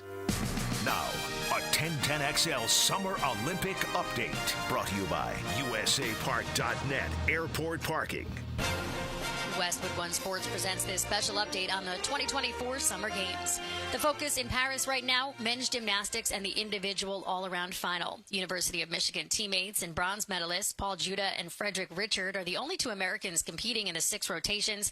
Disappointing start for both, though. Gymnasts from Japan, Ukraine, and China are leading the way after 3 rotations. In tennis, women's singles quarterfinals, world number 1 Iga Swiatek of Poland advances after American Danielle Collins retired in the 3rd set.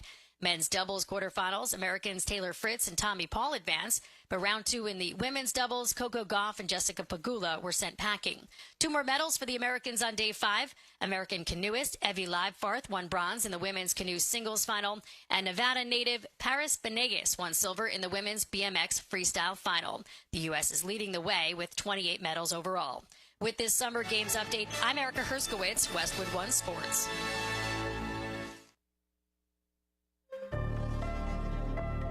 Wellness means something different to each of us. And at Westin Hotels and Resorts, we believe every step is an opportunity to enhance your well-being. Whether it's guided group runs and workout gear on demand, or nourishing food options and restorative rest in our heavenly bed. When you travel, you can find wellness at Westin, one of 30 hotel brands in the Marriott Bonvoy portfolio. Find wellness at Westin.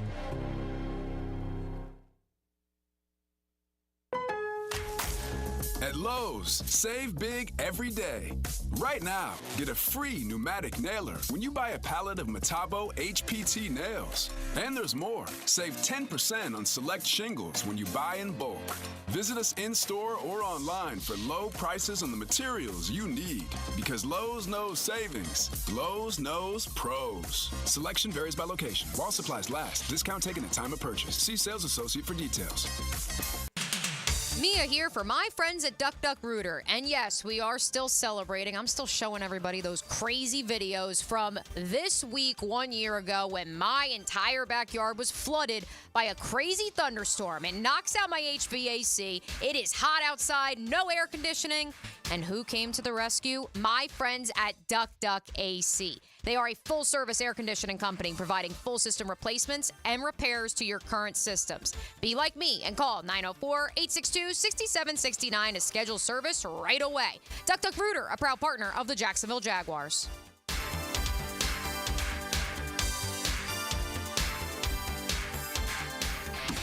Right now, you may be running a little late, or feeling stressed, or overwhelmed, and you may be going a bit over the speed limit. So to help you relax, exhale. Ease up on the gas. You'll get there when you get there. Take a moment to just chill. This little break is brought to you by Target Zero and the Florida Department of Transportation. This is David Lane. After suffering through several painful injuries to my shoulder, back, and knees, I've taken my issues to Southeast Orthopedic Specialists, and without fail, they've been a tremendous help towards solving my problems. If you have any orthopedic situations, don't procrastinate. Take action today. Give those aches and pains to the pros at Southeast Orthopedic Specialists. You'll be glad you did. Relieve pain and get back to life. SOS. Southeast Orthopedic Specialists. Are you looking for a place to outfit your truck or van? It's Catlin Truck Accessories. For 105 years and 4 generations, Catlin is the name you can count on. This is Keith Catlin, and we know trucks and vans too. From Lear toppers, ladder racks, van shelving, strobe lighting, roll and lock bed covers, and everything in between. If you want quality products and great customer service, there's only one name. It's Catlin. Who can you count on? Count on Catlin. For 105 years, you can count on Catlin. Mia here, and we've all been there before. A weekend trip to the casino? Canceled because real life came calling. MyBookie's new and improved online casino is here to change the game. Dive into a truly realistic casino experience featuring the latest in slots, progressive jackpots, and live dealer action, all from the comfort of your own home. The live casino is so easy to use. Just go to MyBookie and click Live Casino at the top. You'll find live dealers ready to deal or spin just like you're at the casino. The MyBookie Casino provides a Las Vegas experience when the action's in the palm of your hands and you don't even need to wear pants. Start at MyBookie today with a generous sign-up bonus using promo code 1010XL. A revamped loyalty program ensures a host of exclusive VIP perks. Sign up and hit the casino with promo code 1010XL. The more you play, the more you win, only with MyBookie. Kingfish Pest Control Wednesday. Helmets and heels. certainly facing challenging economic times. I can't speak for all of us. But for me, comforting to know my money is in good hands with ITP Partners. Ticket here for ITP Partners. Jacksonville guys taking care of my Jacksonville money. I'll admit it, I don't understand a ton about the economy. Higher interest rates, 401ks. But I do know as I move closer to retirement, I continue to watch my money grow. Thanks to Chris Bryan, Jeff Hartman, Reagan Wright, Dan Abel, and Reed Wingate. Get in the game, guys. ITP Partners. Always there to help. For more info, Chris at ITPPartners.com or call 904-312-9751. Want a one-stop shop when it comes to commercial or residential construction? Then pick Preferred Builders. They should be high on your list. Over 70 years of construction experience combined with exceptional product and service warranties. They've got a team ready to tackle any size project. In fact, they've built their business in Duval by offering superior work at reasonable prices, and reputation over time means something. Honest and knowledgeable, reliable and responsive. Be sure and put Preferred Builders into your game plan for your next construction project. That's Preferred Builders. I'm Hacker, and Denny Thompson and I will navigate you through the Florida football offseason during the Gator Bites podcast, presented by Southeast Orthopedic Specialists. New episodes drop every Friday. Get Gator Bites where you find podcasts. Hey there, Weekend Warriors. It's Matt Hayes. Sick of that slice? Tired of those 3 putts? What if I told you your handicap isn't about your swing, it's about your weight? Why not take strokes off your game by taking pounds off your frame with the Waco 180? We're talking 10 strokes off by August, getting your tour card by September, winning your first major, year 1. Think about it. Fame, fortune, and most important, winning $5 off your buddy because you, sir, are closest to the pin. Taking strokes off your game is just about 40 pounds away at Awaken180weightloss.com. Awaken 180 does not guarantee an immediate 10 strokes off your score, receiving a tour card, or the ability to control the weather. Individual results may vary. Your newfound athleticism might cause jealousy among your foursome, leading to accusations of steroid use. Awaken is not responsible for defending your honor in the clubhouse. Awaken 180 cannot guarantee that your newfound golf prowess will lead to a sponsorship deal, but we can't not guarantee it either. Awaken 180 is not responsible for any dramatic fist pumps or unsolicited golf tips you give to strangers. Awaken 180 does not offer refunds for any lost wagers made on your improved golf game. Bet wisely, my friend. Strokes off your game by dropping pounds off your frame. Awaken180weightloss.com. This is Greg Huntington, a.k.a. The Mangler. I'm on the winning team at Waste Management. WM is the largest sustainability company in North America. If your business needs sustainable environmental services for waste removal and recycling collection, then you can count on the industry leader of WM to deliver results. Your services will be completed in a timely, safe, and eco-friendly manner. Go to WM.com, and get signed up today. If anyone can talk trash, it's The Mangler. Go Team WM, and as always, Duval! 1010XL is presented by Farah & Farah, exclusive injury law firm of the Jacksonville Jaguars. Protecting you and your family. Call 396-5555. Jacksonville. This is Helmets and Heels. Kept classy by First Coast Lighting and Fans. Upscale lighting, fans, and home decor. On 1010XL. Taylor Dahl, Mia O'Brien, RJ Saunders. I'm Lauren Brooks. Still 0-0 between the United States and Australia. 21 minutes into this match. United States just needs to win or draw, and they will advance. All right, Taylor Dahl has a tangent. Take it away. Now, Taylor's Tangent, served up by Chick-fil-A on 1010XL. I wanted to start off by saying, Mia, we jinxed ourselves yesterday by having the conversation about how exciting the MLB trade deadline is, because I feel like nothing happened. Well, it was a lot of like second and third tier guys. Blake Snell didn't get traded. I get it. There were several big names that people were kind of waiting for, Jazz like that Chisholm domino has, to fall. 3 home runs in 4 games, Taylor? We're in very good standing when it comes to the trade deadline, and my appreciation for it. It was funny because this article popped up on CBS Sports that said a dud of an MLB trade line. And I was like, well, I think that we might have messed that up when we had the conversation yesterday. There were some things that happened, but not too fantastic. But when we're looking at the NFL and some of the changes, we've talked a ton about the kickoff rule and how that may look. I saw an article today also about they are trying out the Hawkeye technology in the preseason this year. And if you don't know, that's where they're going to be it'll be an electronic version of seeing where where the player was down. And rather than having just the markings and having to bring out your index card to measure, they are trying that out in the preseason. So that's going to be one interesting thing to kind of look at.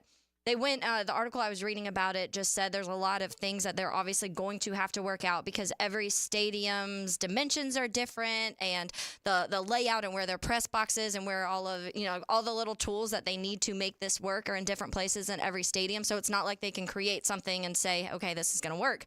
But another thing that I don't think we've talked about a ton, and I remember it being mentioned early in the season, but it was officially kind of announced yesterday or the day before, because along with the new NFL kickoff rules, they had changed some stuff with the onside kick. So the onside kicks are illegal before the fourth quarter. Teams must be losing to kick an onside kick, and teams also must announce their intention to kick an onside kick ahead of time.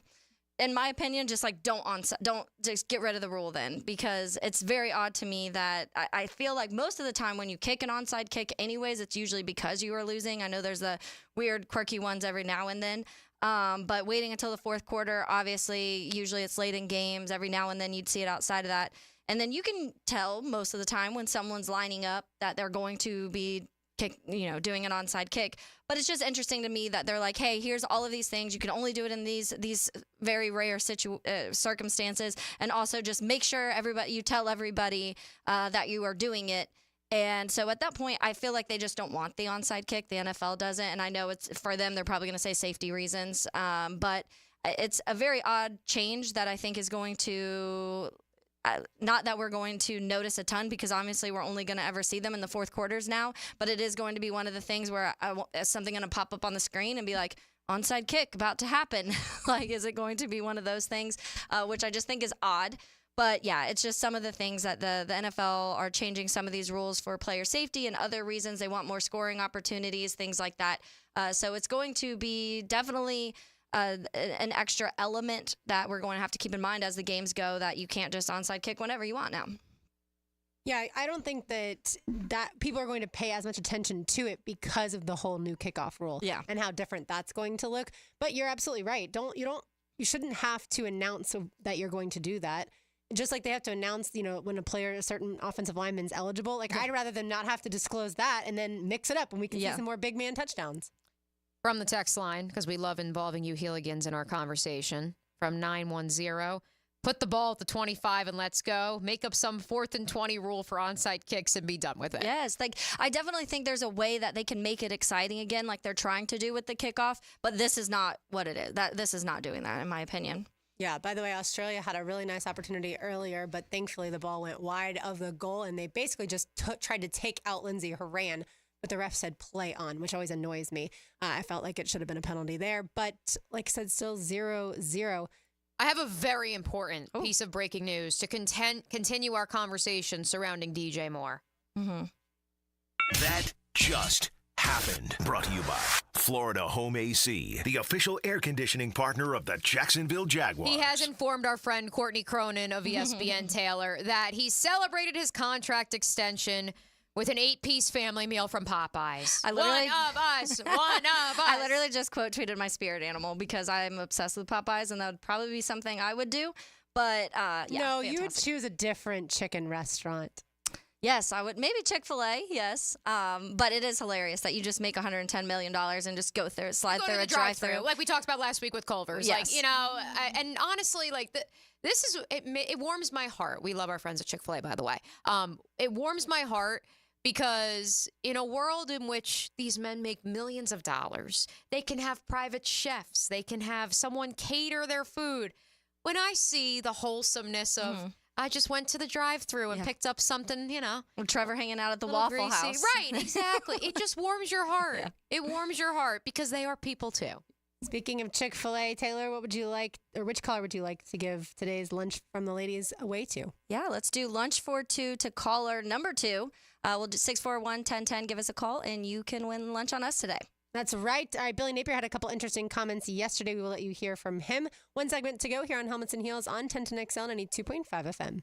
This hour of Helmets and Heels is brought to you by First Coast Honda Dealers. Attention! If you owe money to the IRS, this is an urgent message. The IRS is cracking down by sending out heart-stopping letters, aggressively garnishing paychecks, seizing bank accounts, and putting liens on homes and businesses. They call it enforced compliance, and you better watch out because penalties and interest on unpaid taxes compound daily, making it seem impossible to ever get out of debt. Don't let the tax debt destroy your life. You need to call Optima Tax Relief, the #1 tax resolution firm. They're experts in the Fresh Start Initiative, one of the biggest breaks that the IRS has ever offered. If you qualify, you could save thousands. Optima's resolved over $1 billion of tax debt for their clients. A+ rated with the Better Business Bureau, they'll fight to get you the best deal possible. Call Optima now for a free consultation. Call 800-348-0269. 800-348-0269. 800-348-0269. Optima Tax Relief. Some restrictions apply. For complete details, please visit OptimaTaxRelief.com. At Hodges Mazda, what Mazda moves you? Find out. Take advantage of 0% APR on the versatile lineup of 2024 Mazda crossover SUVs. Lauren Brooks here. Choose from the off-road ready 2024 Mazda CX-50, the stylish 2024 Mazda CX-30, or the tailored for you Mazda CX-5. With 0% APR for 36 months, you'll find your perfect CUV. The professional non-commissioned sales team always puts your best interest first, and you'll get 2 years free maintenance. Visit Hodges Mazda today or shop online at HodgesMazda.com. See dealer for details, terms, and fees for qualified applicants. Expires today, July 31st, 2024.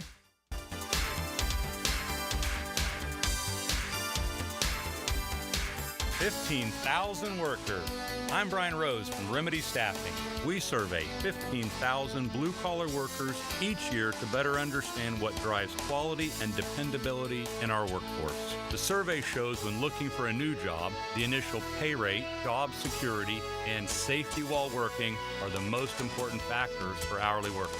If you're an employer and would like to learn more about the voice of the blue-collar worker, please call us at 904-528-1933. Jags fans, the Jaguars are back at the Miller Electric Center for training camp. Presented by Dreamfinder. You won't want to miss out. Stop by to get the first look at Trevor Lawrence and the team as they prepare for the 2024 season. To check out camp dates and secure your tickets, go to Jaguars.com/training camp. Daily availability is limited, so lock in your tickets today. How good is that? DivorceMenOnly.com. This is Kenny Lay of Kenny Lay & Associates. Our firm specializes in representing men in family law. That's all we do. That's our only focus. We can help with all of your family law needs, such as divorce, custody, alimony, and child support. For over a decade, we have helped thousands of men with these types of issues. We even have an appellate division ready to challenge a judge's ruling. If you need a family law attorney, go to DivorceMenOnly.com. DivorceMenOnly.com. Offices, Jacksonville. Need protection? Call Craig and Christine Kaprowski at Goosehead Insurance. The Kaprowskis are a husband-wife team committed to finding you the right coverage at the right price in just a few short minutes. For home, auto, flood, or specialty insurance, Craig and Christine Kaprowski are the answer. Craig.Kaprowski at Goosehead.com. It's Helmets and Heels, Kingfish Pest Control Wednesday. We love talking sports on 1010XL, and I-9 Sports loves giving kids the perfect way to grow up playing sports. Fall and winter registration is underway. Log on to i9sports.com and see all they've got to offer. Kids 3 and up. You can enter 1010 in the promo code for a discount. Year-round sports all across the First Coast. St. John's, Duval, and Clay. Sign up now for fall and winter. Great locations added like Fort Family Field, Westside Middle, and Duval Charter Bay Meadows. It's all online at i9sports.com. 1010XL keeps you company with sports takes and local talk. Well, then that's exactly what we'll do. Saturday from noon to 2. Got any ideas who this mystery man might be? It's Compton and Company. What if word about this gets out? On 1010XL, Jacksonville Sports Radio. Hey, it's Matt Hayes, and summer's in full swing, and air conditioners are fully stressed. But do what I did and call the good folks at Fenwick Home Services to stay cool and comfortable all season long. Need a new AC system? Fenwick has free same-day estimates and next-day installations. And your new system is backed by a warranty of up to 12 years. That's right, 12 years. Fenwick also offers same-day, 24/7 service, day or night, and their expert technicians will get the job done and get it done right the first time. Book online now at FenwickHomeservices.com. It's the coolest week to save during the summer fan sale at First Coast Lighting and Fans. Buy one fan, save 10%. Buy two, save 15%. Buy three or more and save 20% off all fans at First Coast Lighting and Fans. Showroom near the Avenues.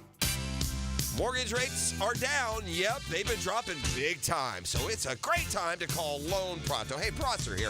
Loan Pronto's got APRs in the 5. So if you got stuck with a high rate last year and you want to refinance, this is a great time to call and lower your payment.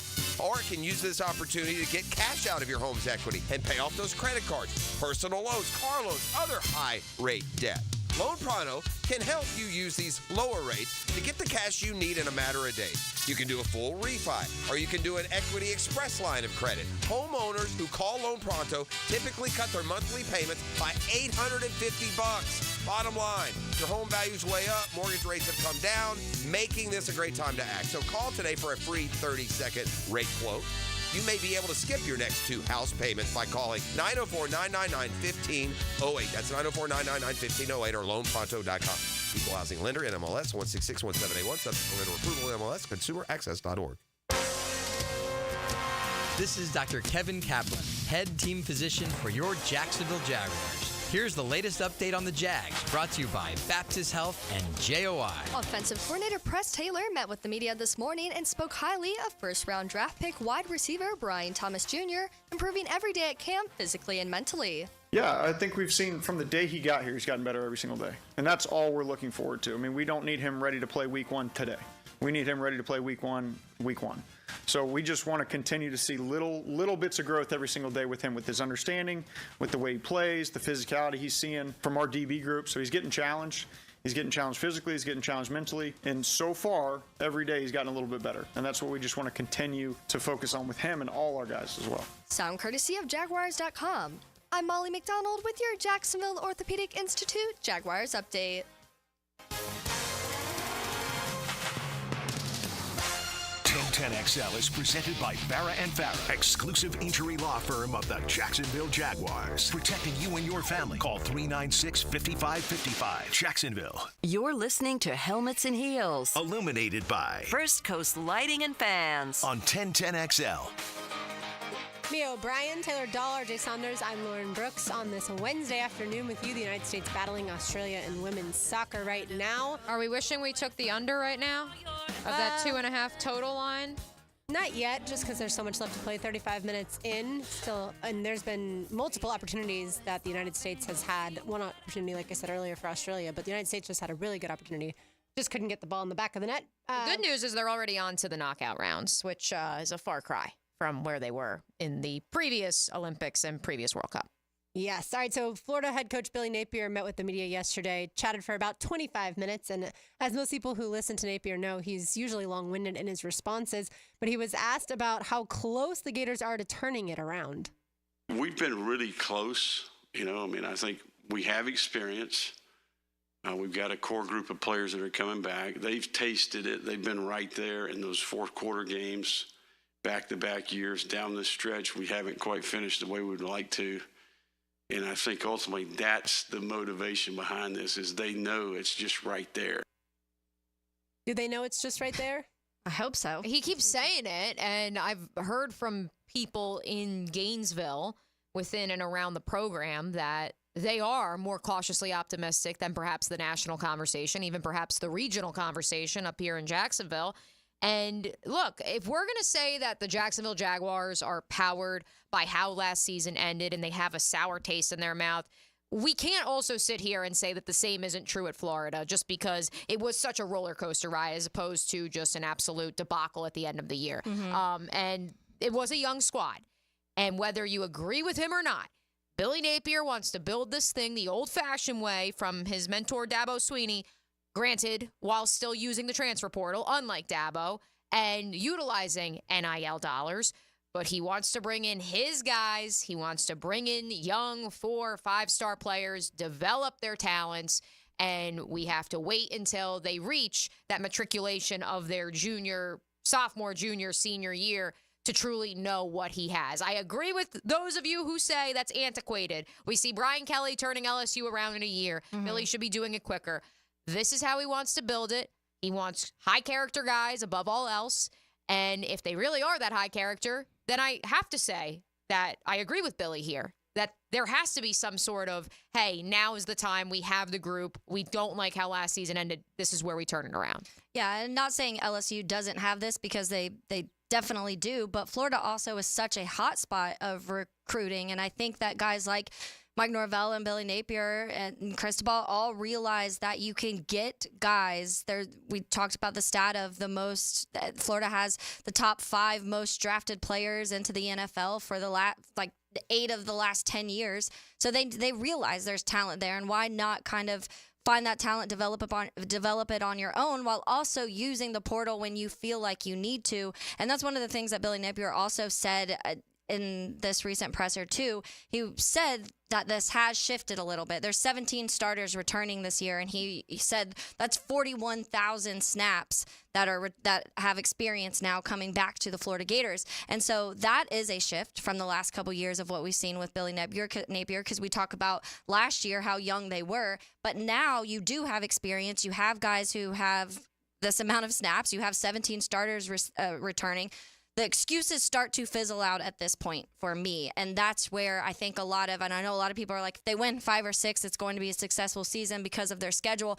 But to me, I think with the amount of returners coming back and with the changes made between special teams and the experience with the DC that didn't really look the way it was supposed to look last year, or he didn't look the way he was supposed to look last year. All of these things, you have to start seeing that shift this year. And I'm not saying win 10 games, but I'm saying you need to be in the games, at least in certain areas when maybe you wouldn't have the last couple years. If anyone compares this Florida team to the LSU team that Brian Kelly took over, they have not been paying attention to college football. Are we going to talk about Dan Mullen? No, we're going to talk about LSU won the national championship in 2019. Okay, all right. Okay. When was the last time Florida won the national championship? 2008. All right, Lauren. That's realistic. Let's go. Yeah, I'm not saying that Florida should be in a farther ahead position than they are now. They should be. Yeah. But you can't say what Ed Ogeron had working with, like, the guys that he had brought into LSU that Brian Kelly got to take over, that it's the same equal footing that Billy Napier did. And look, to the comments on the character guys,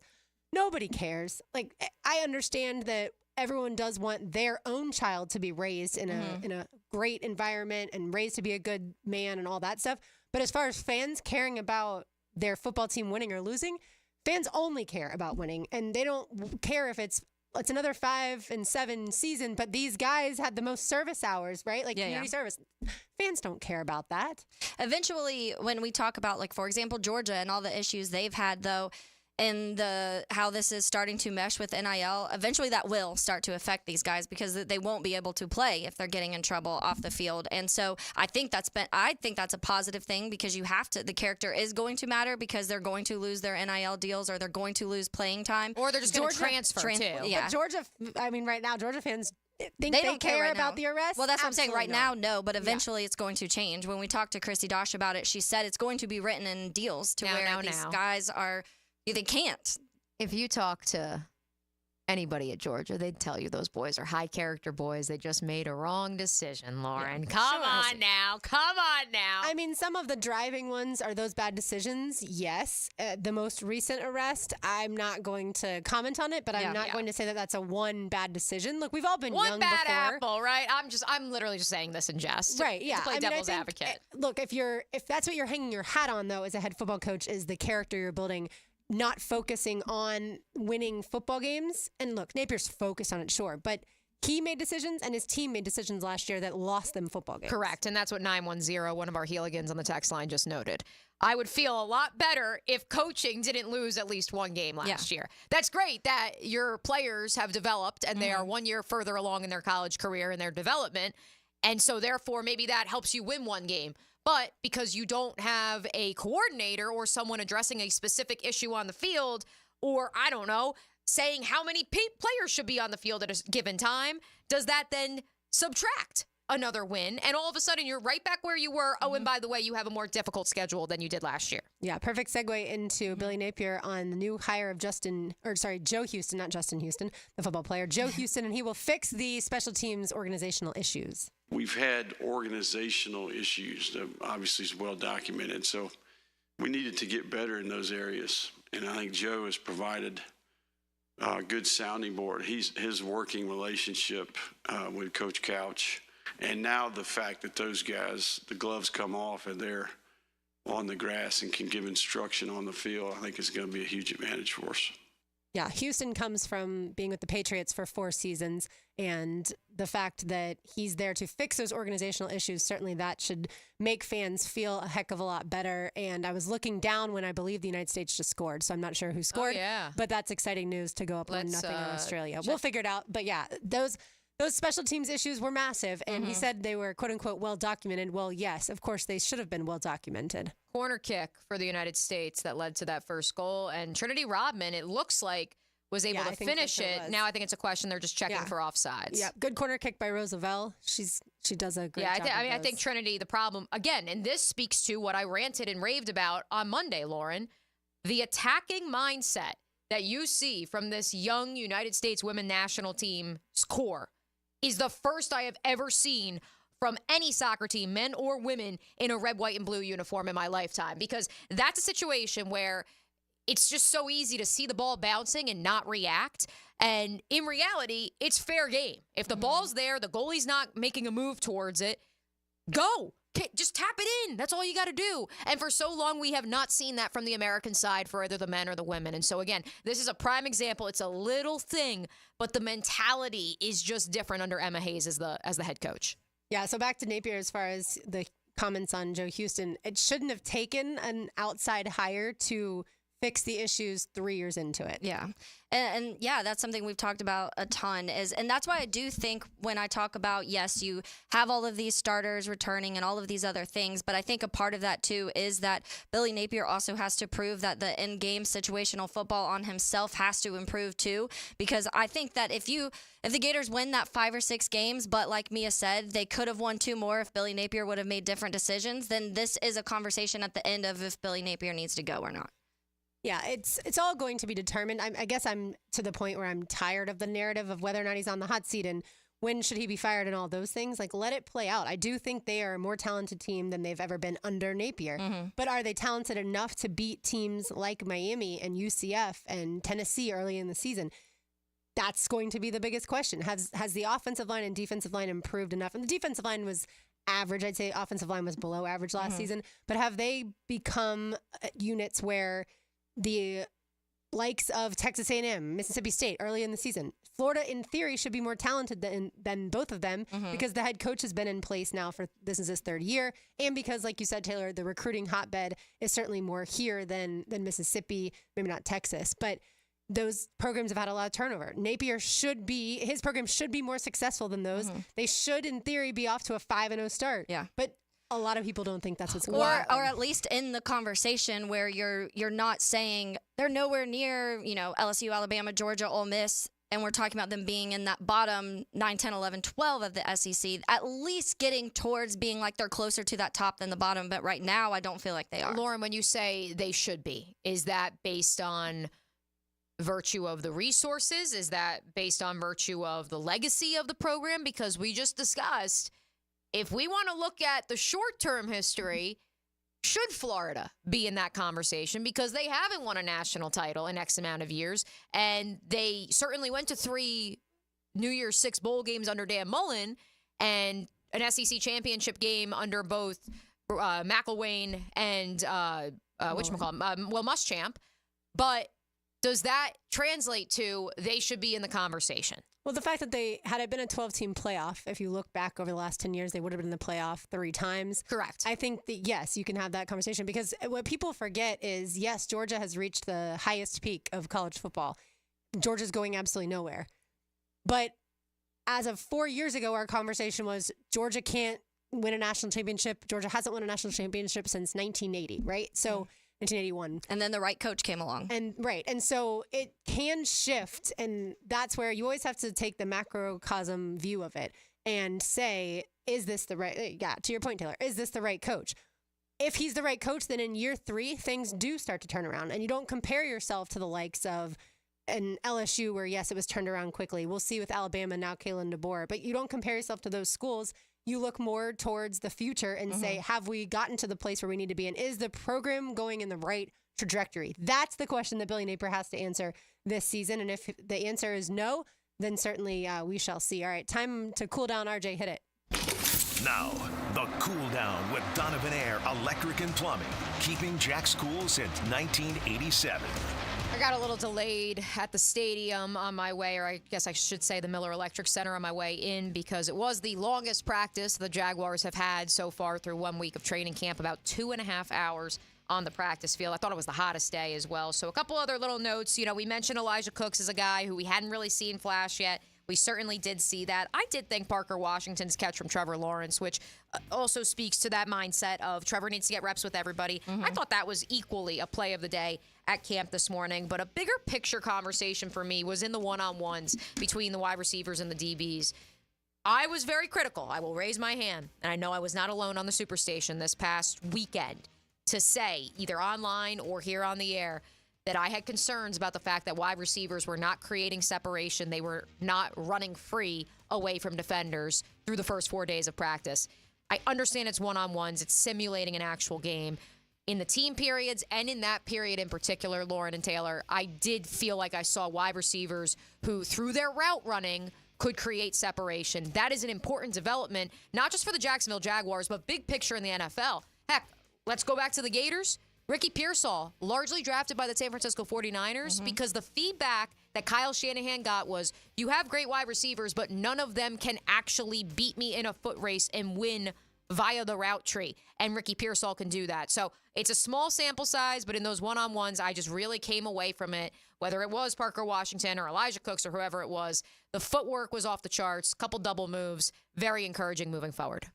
Yeah, I think for me, a conversation that kind of going off the wide receivers and what we've talked about and how excited I am. And I know it's still camp, but I did. And after an early drop yesterday that I saw, we've still been able to see things from pretty much all of the receivers here and there, but the importance of Gabe Davis. And I saw a stat yesterday as I was talking earlier in this show about DJ Moore. I also want to give love to Gabe Davis because in some of the stats that I was reading on this, they had the separation grades for all of the wide receivers in the league, but they also in this same chart had the catch point and yards after catch rate for all of the wide receivers in 2023. And aside from Khalil Shakir, who just keeps popping up on every single thing that I see, Brandon Ayuk, Josh Reynolds, Jalen Waddle, Tyreek Hill, the four guys that sit right next to each other as DJ Moore, Nico Collins, Dontavian Wicks, and Gabe Davis is right there as one of the best wide receivers in the league when it comes to that yards after catch at catch point rate. And so I think that's something we also have to keep an eye on because we now have wide receivers that can do all sorts of different things and can excel at different parts of the wide receiver game and different parts of the field, which I think is so important going back to that conversation what we had yesterday on, maybe some of where Trevor struggled in targeting certain areas of the field.